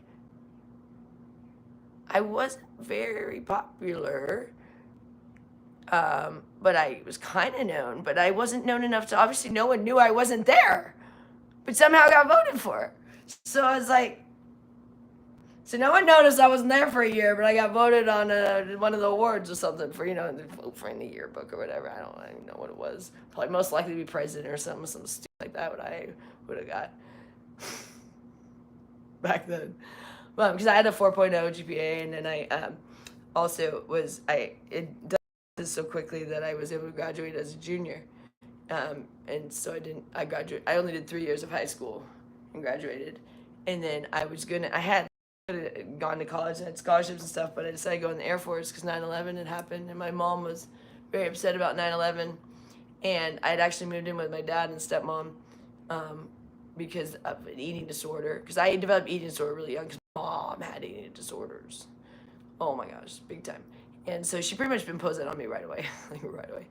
And so eating disorders really steered a lot of choices because they kept moving me because of it. They'd be like, oh, go live with your dad and deal with it. And then he wouldn't deal with it. So no one would deal with it. They'd be like, oh, you figure it out. And then I was a kid, so. What was I going to say? I ended up going in the Air Force because I wanted to be a pilot. My ultimate dream was to be a pilot because my favorite movie ever was Top Gun. I mean, my family banned me from watching Top Gun because they were so tired of watching it. It was my favorite movie. And I wanted to be a fighter pilot. But when I went in the Air Force, they said that I failed the depth perception eye test, which I could have tried again. But it really upset me because I know my dad doesn't have depth perception, and I'm like, oh my gosh, do I not? But I think I do. But because I think I've had eye tests then. But it was a bad test, and it really upset me, and it kind of crushed my dream because they said you couldn't be a pilot with your eyes, which I have perfect eyes. I have 20/20, whatever the best thing is you can have. But it was this one test, and it kind of crushed my spirit. But then I realized it was probably just a bad test, and I probably should have retested. But then I was like, well, I can't be a pilot, but at least my job is on the plane. So I was doing a job on the plane, which I was an airborne surveillance technician at first, and then I became an instructor. And that was, I joined at 17 and I got out at 21. But when I was 20, right after I become an instructor, my mom killed herself. And I was doing so well. I was loving the Air Force. Oh my God. It was the best time of my life. I had so much fun. I had so many friends. And I had just gotten this pretty good boyfriend. And we probably would have got married if my mom didn't kill herself because we were headed that way. And I already met his family and everything. He was from Tennessee. I already got to Nashville, Tennessee and stuff. And then my mom killed herself, and that kind of I was a wreck. So our relationship didn't really work out. But it wasn't in it. What happened is she got depressed. So she was depressed a couple times in my life. When I was 5, she was depressed, and she tried to kill me and her when I was 5 years old with pills. And she decided not to, or I don't know, something. She always says God came over. So my mom was super religious. Someone who kept calling herself super religious. But I'm trying to kill herself, I guess you could say. But she was a youth pastor, and she went to Bible college. So my mom, oh my God, I have something for you guys. Oh, I totally forgot. I have to do this on here. I grew up, I know a lot about the Bible. Richard always asks me because he'll be like, well, what does this mean? Because he didn't know very much about it, and we are not religious anymore. And I'm not that I don't believe in that some of the things. It's I don't believe in religion. I believe in God, and I believe in actually there's lots of beings and lots of gods, and but I just don't believe in religion anymore. But I know all the books of the Bible. You guys want me to quote them for you right now? Also know the presidents. Okay, we're gonna do it. We gotta do it. Gotta do it. Okay, gathering the folks. No, I'm just kidding. Richard, this is one of his favorite things that I do. Okay, so I went to Christian school, so you have to learn all the books of the Bible. And you also have to do things where you do these things of how fast you can find a scripture, and these speed things, and then you learn all these scriptures and stuff. So, and I went to Christian school from kindergarten until 8th grade. and then I went to a public high school. But okay, so here we go. These are the books of the Bible: Genesis, Exodus, Leviticus, Numbers, Deuteronomy, Joshua, Judges, Ruth, 1st and 2nd Samuel, 1st Kings, 2nd Kings, 1st and 2nd Chronicles, Ezra, Nehemiah, Esther, Job, Psalms, Proverbs, Ecclesiastes, Song of Solomon, Isaiah, Jeremiah, Lamentations, Ezekiel, Daniel, Hosea, Joel, Amos, Obadiah, Jonah, Micah, Nahum, Habakkuk, Zephaniah, Haggai, Zechariah, Malachi. That's the Old Testament. I'm getting tired. I'm supposed to get water like a while ago. New Testament: Matthew, Mark, Luke, John, Acts, Romans, 1st and 2nd Corinthians, Galatians, Ephesians, Philippians, Colossians, 1st and 2nd Thessalonians, 1st and 2nd Timothy, Titus, Philemon, Hebrews, James, 1st and 2nd Peter, 1st and 2nd, 3rd John, Jude, and Revelations. Okay, presidents. There's my bunny. Washington, Adams, Jefferson, Madison, Monroe, Adams, Jackson, Van Buren, Harrison, Tyler, Polk, Taylor, Fillmore, Pierce, Buchanan, Lincoln, Johnson, Grant, Hayes, Garfield, Arthur, Cleveland, Harrison, Cleveland, McKinley, Roosevelt, Taft, Wilson, Harding, Coolidge, Hoover, Roosevelt, Sherman, Eisenhower, Kennedy, Johnson, Nixon, Ford, Carter, Reagan, Bush, Clinton, Bush, Obama, Trump, Biden, and who knows? So that's my little things. Hope everyone enjoyed that. I know I need water. So that's the weird stuff you learn at a Christian school. They make you do a lot of memorization. But I know I need water. Richard, are you listening? I need water. I'm getting tired. Probably should jump off. Probably about time. It's like, I don't know what time it is. It's 3. Oh my gosh. Oh my, I haven't even had lunch. I had breakfast. I did have breakfast. Richard made me breakfast. I think I had a lot for breakfast though, because I remember I kept like being like, oh, here's another burger for me, because he made me like 4 burgers, and then because I was really hungry, because remember yesterday I was like doing vlogs all day, so then he made me like 4 burgers, and then he was like, oh, here's another burger. I made another burger. Here's another. I was like, oh, this is great. So I was so hungry. So I think I had like 6 burgers this morning. It was like 1.5 pounds. But yeah, that's what I eat is burgers. Not with any fixings on them. Like I'm on keto, so, and you go, oh, you're so skinny, I'm on keto. Well, I like how I feel on keto, but it also cured me from bulimia, but I like how I feel on it. It's not about necessarily being thin. Like, I don't like being on sugar. It makes me feel icky. Now, I feel great on keto. So I do that, but anyways. But yeah, so I grew up in Placerville. I went to Christian school. My brother Justin, I was getting back to that, the one that died. He was so cool. I love my brother Justin. And me and Justin had a relationship that no one understood, because no one really knew that we really had a relationship, in the sense, because he's a stepbrother, so people often like, I don't know, people sometimes don't think that you could be close to your step. I mean, not so, but they'll be like, oh, you guys are just step, and like act like it's like not the same. You're like, when you grow up together, it's like the same, you know, like whether you had the same exact parents or not, because like it's the growing up together, you know, and me and him did. And so when he died, like he had been kind of staying with another family, because he didn't like, you know, most of, like, after he was married and stuff, because he died when he was 26, but prior to that, pretty much after high school, he kind of like had kind of gone and kind of just stayed. It was his best friend's family, and I didn't care. He liked them better. So, and I wasn't really around either. I was in the Air Force. So, but everyone kind of thought that was his family, because he kind of like, he had treated it like it was family, and I was gone, and everyone lived in different places at that point. So when he died, my dad and stepmom were very slighted that like everyone didn't know for sure who his family was, kind of thing, you know. And do you need me a cookie lunch, or do you want to take a break? I need water for sure, and I'm gonna take a break in a minute. Yeah. I'll get you some water, but maybe if you want to take a break, lunch break. Yeah, that'd be good. I'm gonna take the lunch break, but I'm gonna tell about how Justin died and then the lunch break. But I'd like a water and then the lunch break. Yeah. Absolutely.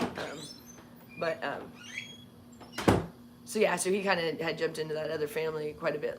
He even wanted to change his last name because he not to be against my family. He didn't like his real dad, so his last name was different than mine or his mom's or anything. He had a different one. He didn't like his real dad. Anyway, so he wanted to change his last name to the other family because he wanted, if he had a kid, to not have his dad's name because he didn't like his real dad.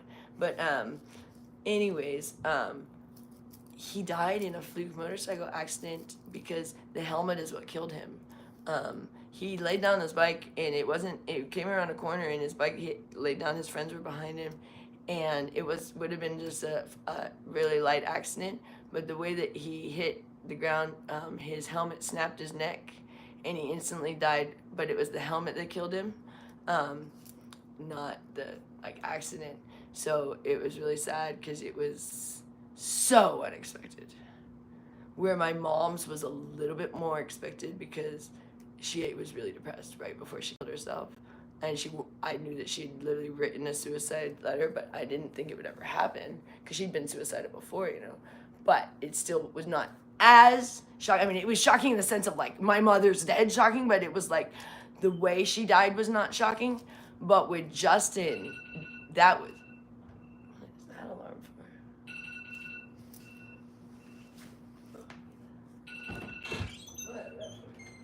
for? But the way Justin died was so shocking. I mean, because we were just no one would ever.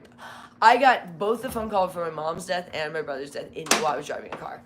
And that was the hardest thing because you can't even get pulled over fast enough. I mean, because you just break down and stop. I mean, uncontrollable. And you need windshield wipers for your eyes. You're trying to drive to get to, and you just because it's, I don't know if people that have experienced, I didn't know, in the movies they try to dramatize it.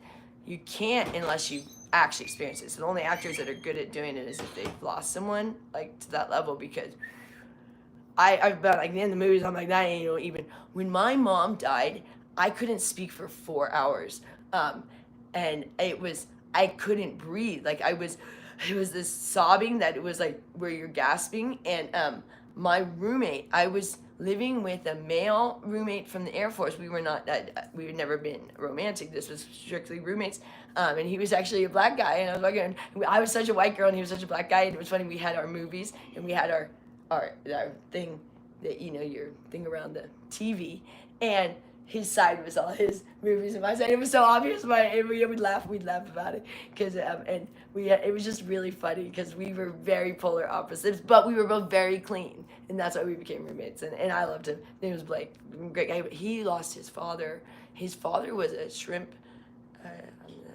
Shrimp fisherman, whatever you call that, shrimper, I don't know, and got lost at sea when he was a kid, which was crazy. But so what happened is I was dating this guy at the time, and I came home from finding out that my mom died, that I found out in the car, and came up the stairs in just an uncontrollable, because we lived in apartments, and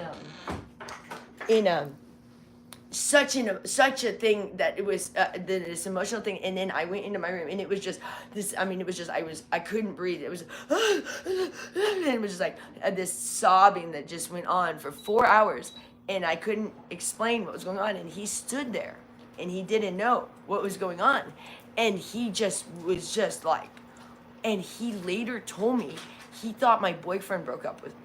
And he was judging me because he thought, Jesus, this girl's dramatic, over a relationship. And then when he found out it was my mom, he felt really bad because he had lost his dad. And he's like, I am so sorry. I've literally been judging you for the last 4 hours. I mean, I don't know if he said that right then. No, I think he really did. It was I am so sorry. Because I instantly, when I finally could tell him, because I said, I finally was trying to say, my mom, what's about your mom? What's wrong with your mom? Because he knew my mom too. He had met my mom. My mom knew everybody in the Air Force. So my dad never came to visit, per usual. But my mom visited me so many times in the Air Force. It was embarrassing. And she wrote me so many letters in basic training. It was embarrassing. My mom was obsessed with me. And it was sweet but crazy. But anyways, but everybody knew her. And everybody knew her in school. My mom always had to work at the school. So I have never been embarrassed because I had to have my mom embarrass me to the nth level always. She always wanted to work at every school that I've ever been at. And she wanted to walk with me from classes. So if you imagine being a junior in high school and your mom wants to walk with you, and she would wear a little backpack. She liked to think she was like a kid, and but she didn't look like a kid. And I was just like, do I blend in? I'm like, not really, not so much. Everyone kind of loved her, but she was kind of a little wacky, but in a great way, like in a like funny way where everyone's like, oh, she's so funny. Like everyone loved my mom. Like she was just so lovable, but like could be very annoying as a mother. But anyways, she literally. Richard likes to tell this story of my mom was obsessed with buying me teddy bears because I like teddy bears, but then she just went insane about it. So I had like the most insane teddy bear collection ever. Like they're insane, like hundreds of them. That's all I ever got my entire life was teddy bears. That's all she ever bought me. Once she decided I like teddy bears, that's all I ever got my entire life. So teddy bears, teddy bears, teddy bears. So one time she had this lady make me a teddy bear dress. Like this was like a dress that was like as if like someone threw up teddy bears on you because it was like hundreds of teddy bears, just their heads, teddy bear, teddy bear, teddy bear, teddy bear, like, and there were big ones. And then she had to add on to it, she had to get blue and white checker pockets that had my name on them, Joy, written all over them, and then blue and white checker buttons, and just teddy bear and it was like one of these, like, I don't know, like a dress I don't know, she had the lady make it for me. And it took the lady forever. So when the first thought about it, I thought, okay, it's kind of in agreement of it, fine. The lady took about 2 years to make this dress. So by the time I'm like 12 years old. So maybe when I was like 10, it seemed like a good idea. So I'm like 12 years old, and I got to wear this to school. Because my mom goes to my school. I mean, I can't even like change, when I get to school. She going to like every class be like, why aren't you in your teddy bear dress? And I mean, imagine the level of teasing I got in this dress. I mean, it was ridiculous. And then on top of it, my mom liked to style my hair with people called a turkey back then, where you flip your bangs back, like big up there. And if she didn't do that, my bangs went out like this. So they call me like little horns or a turkey. So that was great. And my mom liked to put me in stretch pants with her oversized sweaters. It's almost like the 80s look, I guess. But only for the ladies, not for the kids. Like, ladies were wearing that look. But ladies, mom, and my teachers would be like, that sweater is a little bit big on you. Oh, yeah, it's my mom's. This is what you wear with your leggings. The ladies were doing that, not little kids. Anyways, but the worst embarrassment I got was when I got lice. I was about 13, and I was babysitting. And my mom used to make me babysit every weirdo in the neighborhood because we were always living in poor neighborhoods because I grew up poor. And my mom would volunteer me to babysit everybody from the time I was very young, like 8 years old. I'm babysitting, the younger ones. And you forget the food again. So she'd volunteer us to babysit anyone that we were older than, including all of our cousins and stuff.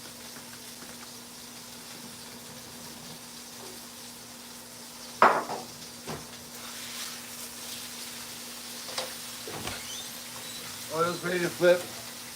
Sorry. Sorry about that.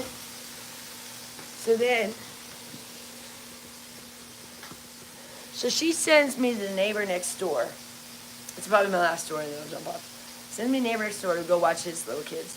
And I get over there, and it's just a single dad, and he wants to go on a date. It's like a Friday night, and he says I should be home about 9, and it's like 6 or something, 5, I don't know what time I'm starting there. And so I go in and think, the girls are kind of sweet. I didn't babysit them before. But it was pretty soon after the dad leaves, I realized the girls have lice. And I'm like, oh no, because I had really long hair. And I was like, oh no. So I was like trying to not sit on anything the whole time I was there, and trying to they were like wanting to play, and I'd be like trying to play a little bit at a distance, because they're like, oh yeah, we got bugs in our hair, and da da da da. And I'm like, oh great. So I ended up getting lice, of course, and I had long hair, and my mom wanted me to have long hair. She did not want me to cut it. So my hair was really long, like it was like down my back. And so my mom wanted us to get rid of lice without cutting my hair.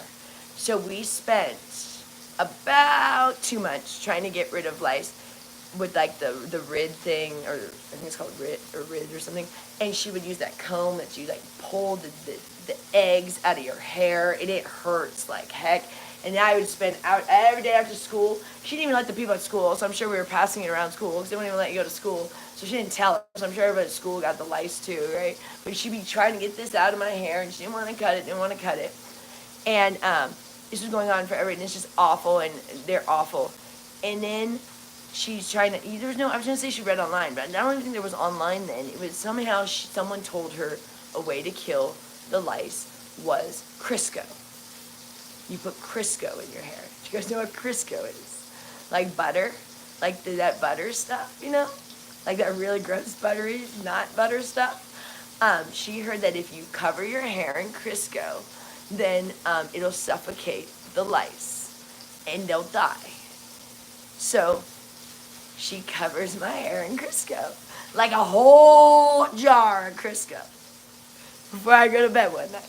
Like, you guys remember those tubs? They still make them that way? The tubs of Crisco? So, that whole thing went on my hair. So, if you can imagine how long it took me to get the grease from the Crisco out of my hair. Like, I don't mean hours. I mean, like, weeks. So, for, like, weeks, my hair looked like it was wet.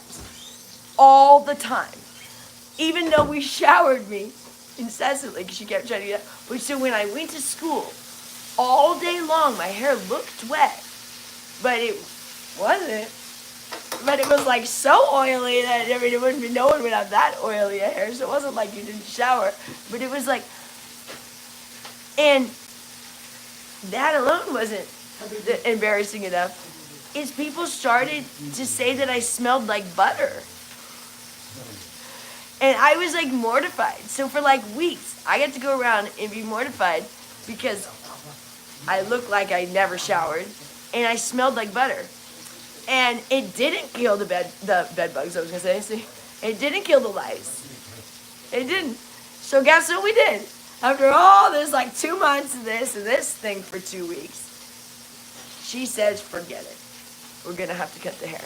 But she didn't want to take me to the salon because she didn't want them to see the lice. So my sister was just so excited to get to be a part of this. So they put my hair in a ponytail and they just like chopped it. And then I just had like no hair and then no lice. But my sister was so excited because my sister has always been a little bit like Gloria, where she's like so excited if something's going wrong for me. She's like, woo-hoo. Like right now she loves that I don't talk to my dad because I was always closer to my dad. I was closer to both my parents than she was. So I'm like, you can have him now, I don't care. So she's like, now he likes me better. I'm like, good, I don't care. Yeah, so that thing was, I remember that Crisco in the hair thing though, because everyone was like, what's wrong? And I couldn't tell them what was wrong. So I remember just being like, I don't know why my hair looks wet. I don't know. I think was my answer always, because I couldn't say I had lice. My mom was like, don't tell them at school. They won't let you go to school. Like, why did I have to go to school? My mom actually didn't ever let me.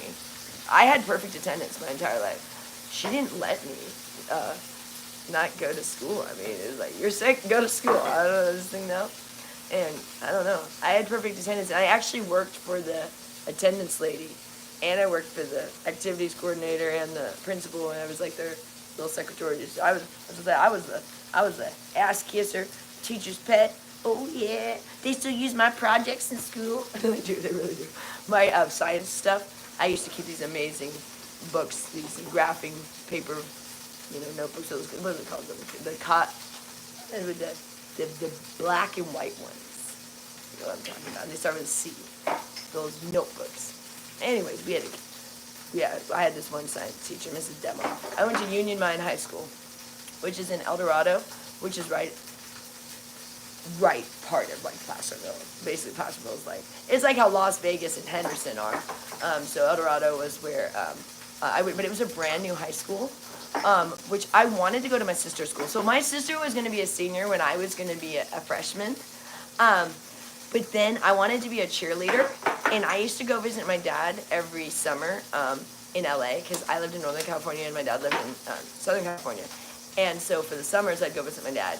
And my dad actually worked out on Catalina Island one summer, so I spent like a whole summer on Catalina Island, which was super cool. Because my dad is an X-ray tech, and he there's a hospital on Catalina Island, and when he would be there, he'd be like the only one.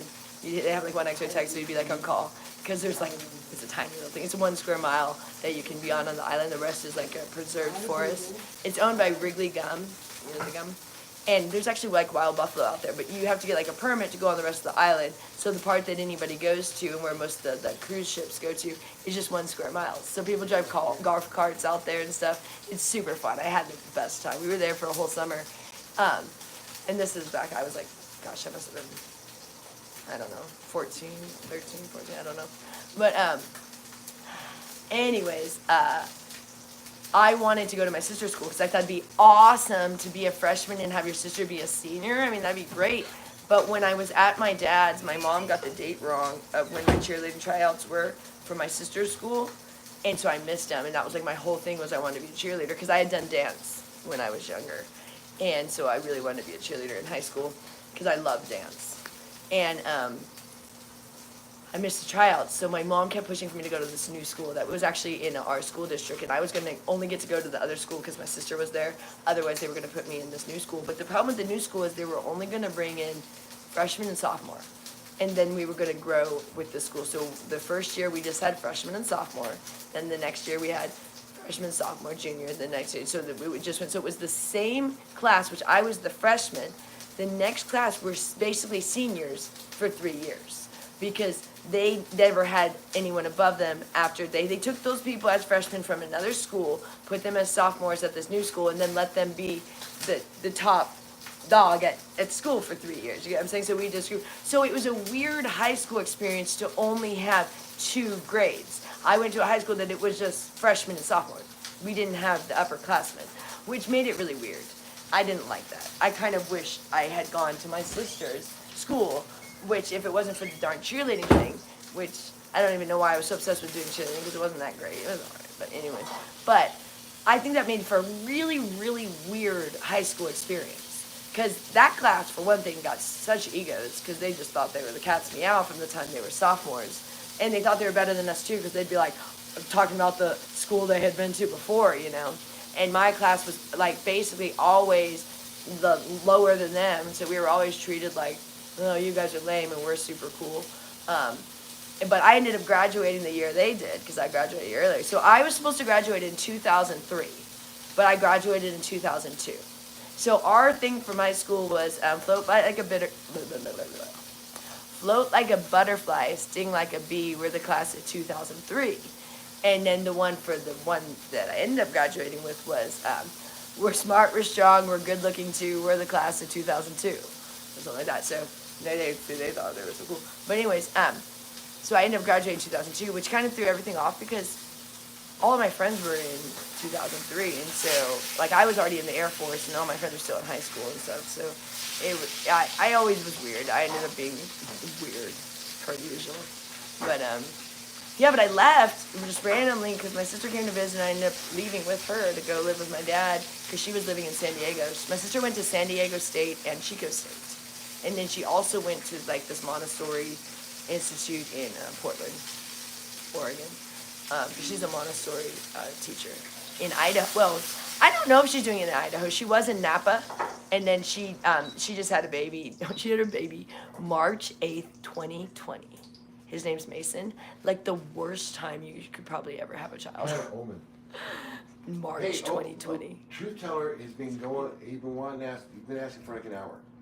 How you met me? Oh, okay. So I want to back up and also tell how I ended up there.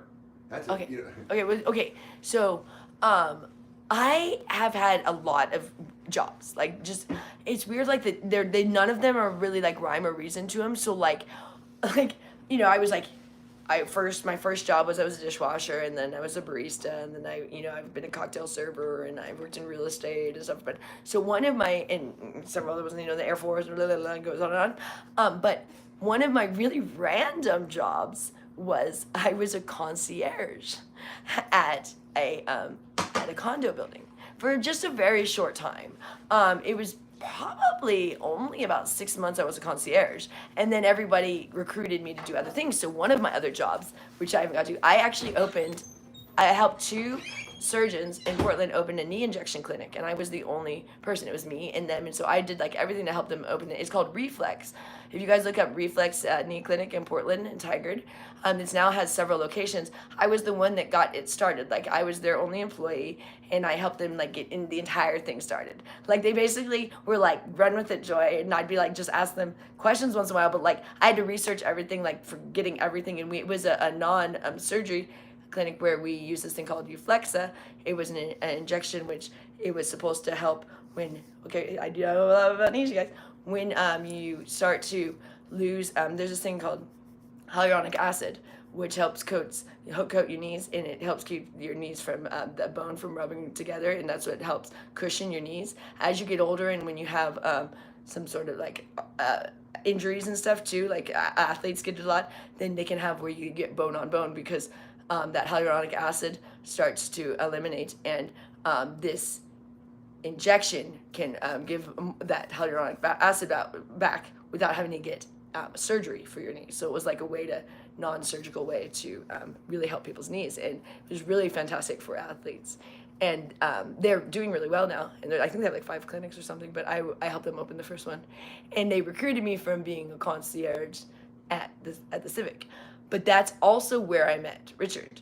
But I wasn't dating Richard when I helped them with this. So what happened is I met Richard first in 2009 when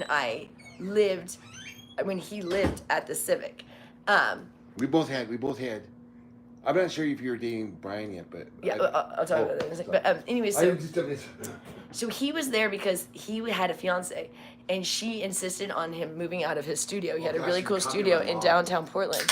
For that, he was only paying like $300 a month for this like phenomenal studio that it was like he had built like this really cool thing, like built like stuff inside of it, like so where you could go up like a loft like thing, yeah. And it was really cool, and it was like fantastic rent that wasn't gonna go up, basically. And it was a real great setup. But the girlfriend was like, "I want a bigger place," so he had to get this really nice condo, which I think I talked about in my blog yesterday. It's right next to the Geldwin Field, which is the Timbers soccer. And Richard had season tickets to like the club level, and we used to go all the time to the games for the Portland Timbers, the soccer team. And they're really bad, but the games are fun. But they're not good. They always lose. But anyways, but we had a good time. And in this section, you get like his section, you got free nachos and free hot dogs and free pretzels. Like it was a cool section, and you got free beverages and stuff, not alcohol. But he was in like the VIP, and me and Gloria used to go back then. But anyways, so his condo was right, like the best view you could have of the stadium. You couldn't see into the stadium, because I wouldn't have anyone to have that where you could actually look into it, but you were right there, and he had a patio which no one else had, and Richard's patio was amazing. But it was like when the games allowed out, it was amazing because you were just like right above him, because we were only on the second level, because it was only one that they allowed to have a patio was the second level, and you would just like go right over, and everyone just like go, hey. And I remember leaving a game, and I knew Richard, but we weren't dating then, and I'd see him on his bed, hey Richard.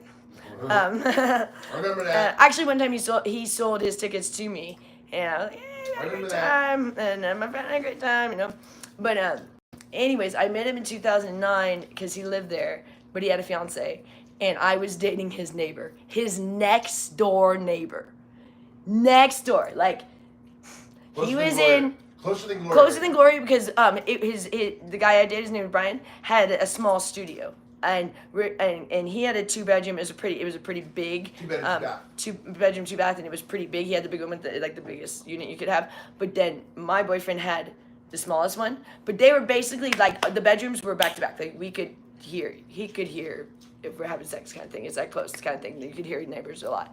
And we were all, everyone was young, pretty much. So pretty much in that building, everyone was hooking up with everybody, kind of thing. Except you know, me. Except for Richard, I was he the was oldest. older. He was the oldest, and he had a fiance and stuff. But I'm saying like the girl next door, her and my boyfriend, I think they were hooking up, and she actually was trying. She kept going over and stealing food from Richard and pissing off Gloria. So it was all, everyone was like this community there. It was But like a dorm room. it was like dorm room in but this for rich condo people. building, but for rich people in Portland, and everybody, like, because everyone was Rich, young. small And people. Richard was probably one of the oldest people in the building, but he owned the market downstairs, which he called Towers, which was the best market ever. Like, he sold the coolest stuff, and he made it just beautiful. It was like these beautiful wood shelves, and that's where we'd go get our beer. And he was open till like 2 a.m., which was awesome because we would go, it was in the building, and you'd go downstairs and you'd go. And so, like, I shopped at Richard's store for several years before we ever dated. And it was the coolest store. And I actually gave him shit one time because he was like out of my beer that I liked. I liked this Hefeweizen. And I didn't know that his store was going out of business. And he was like, I remember he'd always been so nice to me. And I remember he totally snapped at me. It was like, because I was like, hey, you know, you're out of that one. And he's like, yeah, you don't think I know that? Or something like that. And I was like, oh, and I was really shocked. But he was like, his business was going down, and I'm bitching that, like, I thought they were just not stocking my beer, but he was not stocking anything. He was going out of business, and he was so stressed, and his dad had just died and all this stuff, and I'm bitching about, excuse me, my Hefeweizen is not stocked today. And I remember feeling so, like, upset that he had snapped at me, and he still, like, remembers that moment, and I remember that moment, because he actually always had a crush on me. I didn't know that. But we were always kind of flirty because I was the concierge. So what I did is open the doors for everybody and gave them their packages and stuff. And so I greeted and flirted with everybody. And Richard was someone that we always kind of flirted. But I always knew about his fiance and stuff. But she was really bitchy. He would donate. He would give everybody champagne and he'd give us tips every year. But his fiance would want to come and take it back from us, Yeah, like, because she would be so mad, like, that he. Because they came from New York. I He thought was you were super supposed to. generous, yeah. And also, they would throw these parties for the whole building. From his store, he would bring over stuff to promote the store, and they also made pulled pork sandwiches. That was phenomenal, and he sold them 3 for $15, these huge ones, after the games. And people went nuts, and because they were Traegers, they were obsessed with Traegers, and so then they would use their Traeger to make these pulled pork sandwiches. And their Traegers were in West Lynn, but his store was in Portland. So Richard had a hardware store in West Lynn and owned the market, and they had the condo, and his parents had a home in West Lynn, and he had the studio and then Richard used to own a home in Seattle and a warehouse in Seattle, and they had warehouses when I first met them, like still warehouses that we had to go get Gloria, basically. We went to the warehouse to find out what was the most important things when I first met Gloria. Richard sent me because Richard had so much going on. I mean, everything was crumbling with, like, after his dad died and all the businesses and stuff, and then Gloria was there just irritating him. So he's like, go with my mom to go to the warehouses and find out stock, like, they still had a box truck at the time. Fill up the box truck with whatever Gloria wants to keep, and everything else. Literally, we gave to this guy, Dale, who was supposed to, like, sell it at auction, but he never gave us $1 for anything that we ever gave to Dale. People always use scam us. So Dale basically, oh, nothing, I never sold anything. Really? From like 3 warehouses, you never sold anything? Whatever. Anyways, so Gloria goes to find out what is important. There is so much stuff there. I mean, this is generations of stuff. His family is, like, you know, generations of, like, his grandparents had so much stuff. We go to these warehouses, and Gloria is grabbing old barbecue sauce, a Traeger, a broken Traeger that's still in the front yard, like, just weird, like, I don't know, broken shelving things and stuff, and pellets, Traeger pellets, tons and tons of bags of Traeger pellets, and just the weirdest stuff. And this is what she filled up the truck, and I didn't know. Well, Richard assumed that Gloria picked the most valuable stuff that she would want to keep, and everything else was just, so there went, like, everything, the entire family, everything. And Gloria stocked the truck with Traeger pellets, and I didn't know. I just had met them, you know what I mean? And Richard thought his mom could go find what would be important to keep for the family. So literally, like, tons of money went away. I mean, that was, like, valuable stuff, and Gloria chose, like, literally, it was, like, expired barbecue sauce that she was grabbing and stuff, and I'm like, oh my gosh. I mean, she's insane. So then she left the box truck at her friend's house, and then we ended up moving to Panama, and we thought Gloria was going to take. They ended up calling us in Panama, like, you guys need to deal with this box truck. Your mom left this box truck on our property, and she needs to get it out of here, and it's probably still full of barbecue sauce and pellets, and it's just insane stuff like that. So we were dealing with selling this box truck from Panama, from another country and stuff, but anywho, so how we met, he on that thing, but then I was dating his neighbor, and so for many years we crossed paths because I dated his next door neighbor, and he had a girlfriend, he had a fiance the whole time, and we never were trying to be romantic or anything like that. I mean, I just knew him, and he literally was a next door neighbor, so never thought I would ever date him. I mean, that wasn't something I even thought of, No. He had a crush on me. No, listen, but, I want to interject something here too. It's like, I mean, we're all younger. I mean, she's in her mid-20s. I'm in my mid-30s or late 30s. Okay, whatever. But the point is that age group, especially these days, it's like, even though like if this was somebody else, like the average person, like Joy would have with a boyfriend, and I have a fiance, would not have respected those boundaries. I mean, there's no way. I mean, she made it very. Not that she made it very clear. I just could tell that I wasn't ever going to ask her if she wanted to have coffee or something, or just, hey, do you want to go check out a show? Just yeah, friends. like, that's something we were Like, never let's be trying. buddies, like this sort of game that people No, play. we were never trying to be romantic. No, but even a game, but she made it very clear that she wasn't even going to entertain. No, that. I was never someone that like. What I I'm was like, saying if is- I was with someone, I didn't ever. Yeah, exactly. What I'm saying is that there are a lot of people that would, and especially in that building, they all, like she was saying, yeah. everyone was bouncing around. No, I was really It was like a music. It was like a into game my. of musical beds. I was really into my my guy that I was with, and I don't even know. Should I get into that really seriousness thing of that or not? Sure, but Is that too much for this? No, I don't think so. But I was just saying. No, I it's mean like, that's a political But I was topic. kind You of know what I'm bring. talking That's about? fine. But I just wanted to bring up. Yeah, you can bring up your own personal stuff. I don't know, you guys, but I mean, it's very personal for Joy. If you guys, okay, let's do a quick poll. I know. Let's we'll talk about that Tell you another what, time. 5 minutes. We'll do a quick poll. Personal stories about Joy. We'll get to that one another time. But anyways, we're careful. It's not that I don't want you guys to know. It's I have to be a little bit careful because there's certain things they really don't want you to talk about on YouTube, in the sense of like things like suicide. They really don't even like. But my mom killed herself, so it's like that was like okay. But and they really don't like the eating disorder stuff we've been taking. So it's like certain things you have to be very careful because they just don't want people even talking about. It's not that I don't want you guys to hear. It's that I'm respecting the platform. Of you don't want to like make it where they are forced to either take your videos down or they're like torn whether they want to or not, and then that's not fair to put them in that situation. You know what I mean? When it's like they want you, if you're doing the videos and if you got a community going, they want it to hope that you are not saying things that are inappropriate for people to hear. And so once you do that, you can get your YouTube shut down. I mean, I've lost many accounts just because I've been very controversial, and usually online that's not the best. People, I mean, there's a little bit of controversy is good, but too much, then they just are like that you can upset people. Which I did upset people with the pancakes. That was a push. I mean, I much more than a pancake, and I think I would have been shut down. And I wouldn't do that. I would never have thrown anything more than a pancake at her.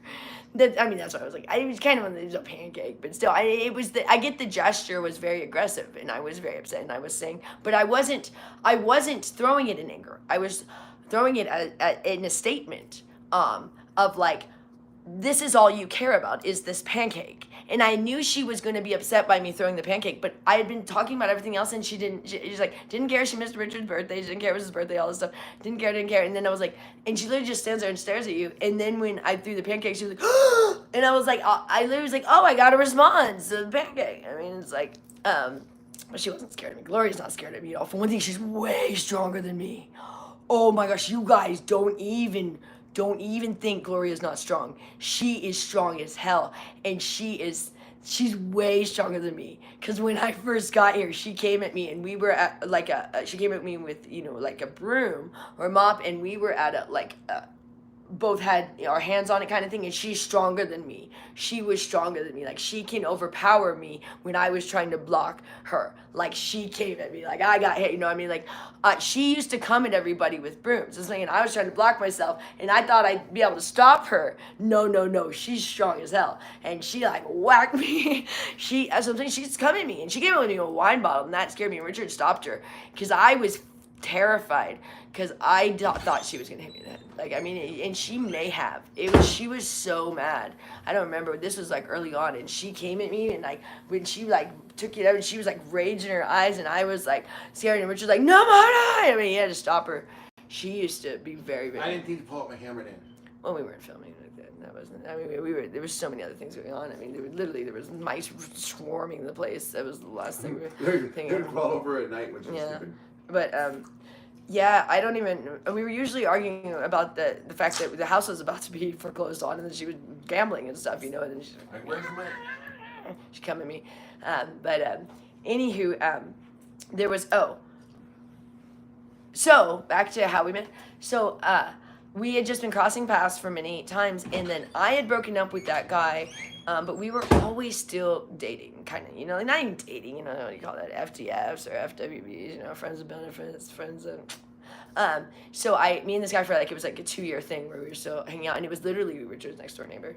And then one day, we all kind of hung out because the girl across from us always tried to. Richard and his fiance had broke up because his fiance had been cheating on him forever with the FedEx guy and stuff, and so they broke up, and this had been probably like a year before, and Richard was living alone, and then Gloria had actually moved in, and so we were hanging with the girl across the way. Like, everybody hung out there. That's the thing. Everyone was like, because everybody would drink and go to the bars, and they'd all congregate at someone's house afterwards. It was a big party vibe there, because we're all in their 20s and 30s. Richard was the oldest in the building because he owned, like, he was like had the best, you know. He was the rich guy there. We were all like young and not a lot of money, and I didn't even live there. I just always was there because my boyfriend, and I had worked there. So I got my boyfriend by working there, and so I knew everybody there too because I had worked there. But I didn't work there when I met Richard. I no longer worked there. I had ended up working for the doctors and real estate, and in the time since I had worked there,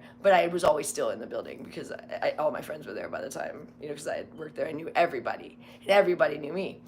And I was dating that one guy on and off for like 2 years, Brian. And so Brian he follows me on Twitter, and he's bought me things like since we've been together. Like, he helped us out one time and stuff. It's funny because we all knew each other. But anyway, so this one day, Claire was her name, was trying to get her friend to like Richard. So I'm with Brian, who's not my boyfriend at the time. We're just kind of still hugging him. And she brings me and I forget it was like Emily or something, and over to Richard's place. And this is the first time I've been in Richard's place. I knew he had a nice place. I'd deliver packages, but never actually been inside and hung out there. I get invited to parties all the time, but it's because his best friend had the biggest crush on me and would hit on me downstairs and invite me to Richard's parties. Which that guy now, it's funny because Richard talks to him sometimes, and it's like, I think he's so slighted because he actually had a huge crush on me for many, many years and tried to date me. That's Richard's like best friend. But anyways, so she's trying to show what a phenomenal pianist Richard is and how nice his place is and all this stuff. And when I go over there, I didn't know I'm not impressed by anything like possessions, but I was like, oh, I didn't know he played piano, and I love musicians because my brother was a musician and I just love music. And so I was like, oh, that's cool. And so I remember just thinking that was really cool, but that was still probably several months before we ever got together. But so that was like the first time I was like, oh, cool. And I went to this place. And then this one day, I was a big alcoholic and a big, I'm very bulimic. So I would go to the bars pretty much every night with like friends and stuff. And this one night I went out with my friends, and I was out all night with my friends. And then I spent the night at her house, and she was a bartender at one of the local little really shitty little bars, because I always loved to go to like the dive bars. And I like lived at the bars. And I went to work with her because I had stayed the night at her house. We'd gone out all night drinking, and then she had to go to work at like 6 a.m. at the bar. She opened, it was like a Saturday or Sunday morning. And so I went with her to work, and I was already had like, I was having a Bloody Mary and having breakfast, and Richard and the girl Claire, who had tried to show off Richard that day, her boyfriend, were sitting at the bar by me. But I was so hungover and I was so tired, and I was also being bulimic, and I wanted to just have my breakfast, that I did not want to say hi to them. Like, I was like, I really, really didn't feel like it. And I knew them, but I was like, maybe they just won't like notice me or whatever. There's like literally 3 of us in the entire bar, and we were sitting like 2 feet from each other, and I'm like, maybe they won't notice me. So I'm just kind of eating, and then finally I'm like, this is just ridiculous. So I'm like, hey Richard, and then he's like, oh, but they hadn't actually noticed me, but I knew they were gonna, and so I said hi. Well, it turns out the guy, his girlfriend was she was off fluting that night, and they couldn't find her, so like he was all pissed off, so they were only at the bar because he was bitching about his girlfriend. He had dragged Richard out to the bar. But long story short, we ended up hanging out all day, the 3 of us. We just like went bar hopping all over Portland that entire day. And by the time the girlfriend had come home, she was livid at the fact that the boyfriend was hanging out with me, when she thought she was the only one getting to go hang out with other guys and stuff. And there was nothing going on romantic with me and either Richard or that guy, but we all just all day just went bar hopping. And pretty much after that, me and Richard just started hanging out. And that girl tried to get us to not be together. She didn't like me because I don't know, she was always just like this jealous thing. Girls get this jealous thing, you know. And she liked the guy that I was kind of seeing, that Brian guy, which I didn't care. I'm gonna have him, but he was kind of an asshole. But she told Richard he wanted to take me on a date, and she said that he shouldn't date me. And this is literally what the other guy said. It's like, why would you say, it's not like he's gonna marry or anything, just let him go on a date. And that's what they said. And that was our first date. And then after that, we pretty much hung out forever after that. But Gloria was around in the first couple months in Oregon, and so that was very interesting. So I pretty much moved in with them in the condo pretty much immediately. And it was like the 3 of us. And even Annette was there a little bit, and then she left really quickly. She came back to Vegas. And then that's when she was here in Vegas all by herself. So it was really crazy. And then eventually Gloria came back to Vegas. Yeah, it was, and then we only dated 6 months, and we moved to Panama. And we moved to Panama because that's where Gloria's from. So it wasn't like it was a random country, but I mean, it was random that we moved to a country because we didn't even know Spanish and stuff, but it was not like there was actually relatives there. For the first month, or no, it was like 3 weeks, yeah, so about a month, we lived with Gloria's cousins and stuff. So, and then the rest of the time, we were there a year, we lived in hotels, which are super cheap there. It's only like $30 a night, which is not that bad for a hotel, you know. So you could live in hotels. But when we lived in hotels in Manhattan, that's another story. That was like something like $500 a night. That was not cool. We did that for about a year, and that's why we ended up bringing home no money from living in New York for a year, is when it all goes to expenses. Anyways, I think, but yeah, so that's how we met, and then we've just, ever since we've been together, we've lived in, we lived in Panama for a year from 2012 to 2013.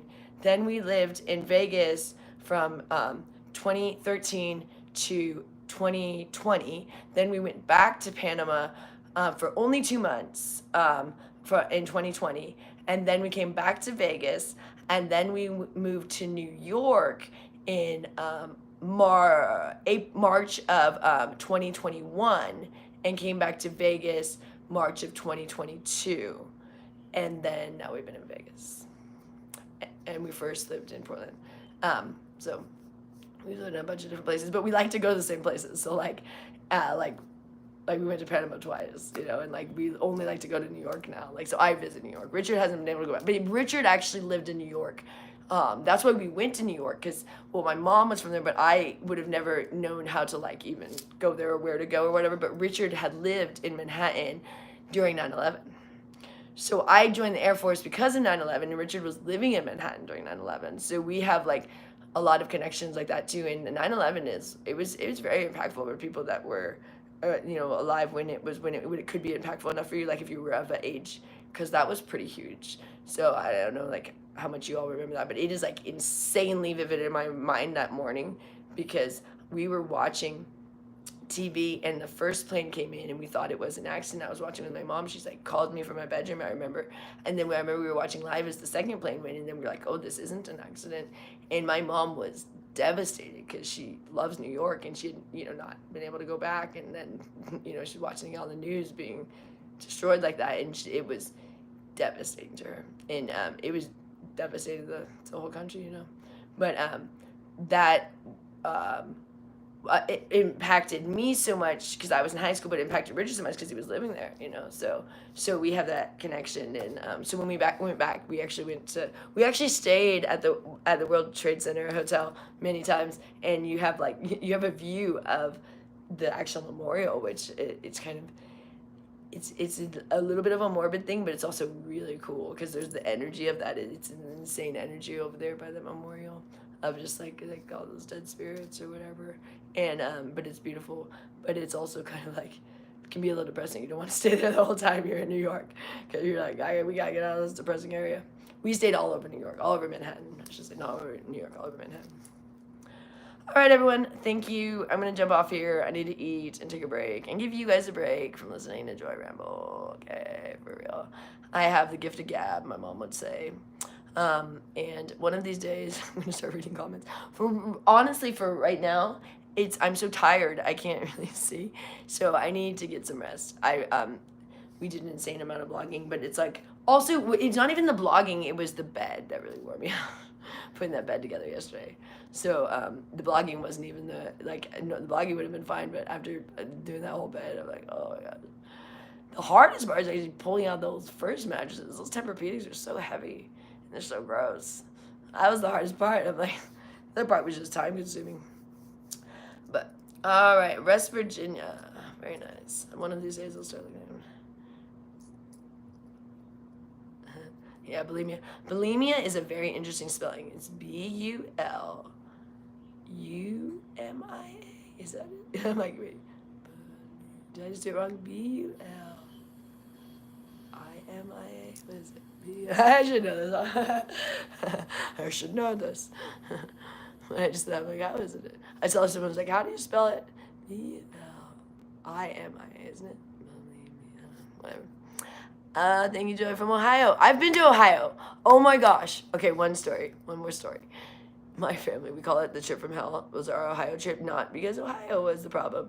It was the route to Ohio. So we took a Greyhound bus from California, from Sacramento, California to Ohio.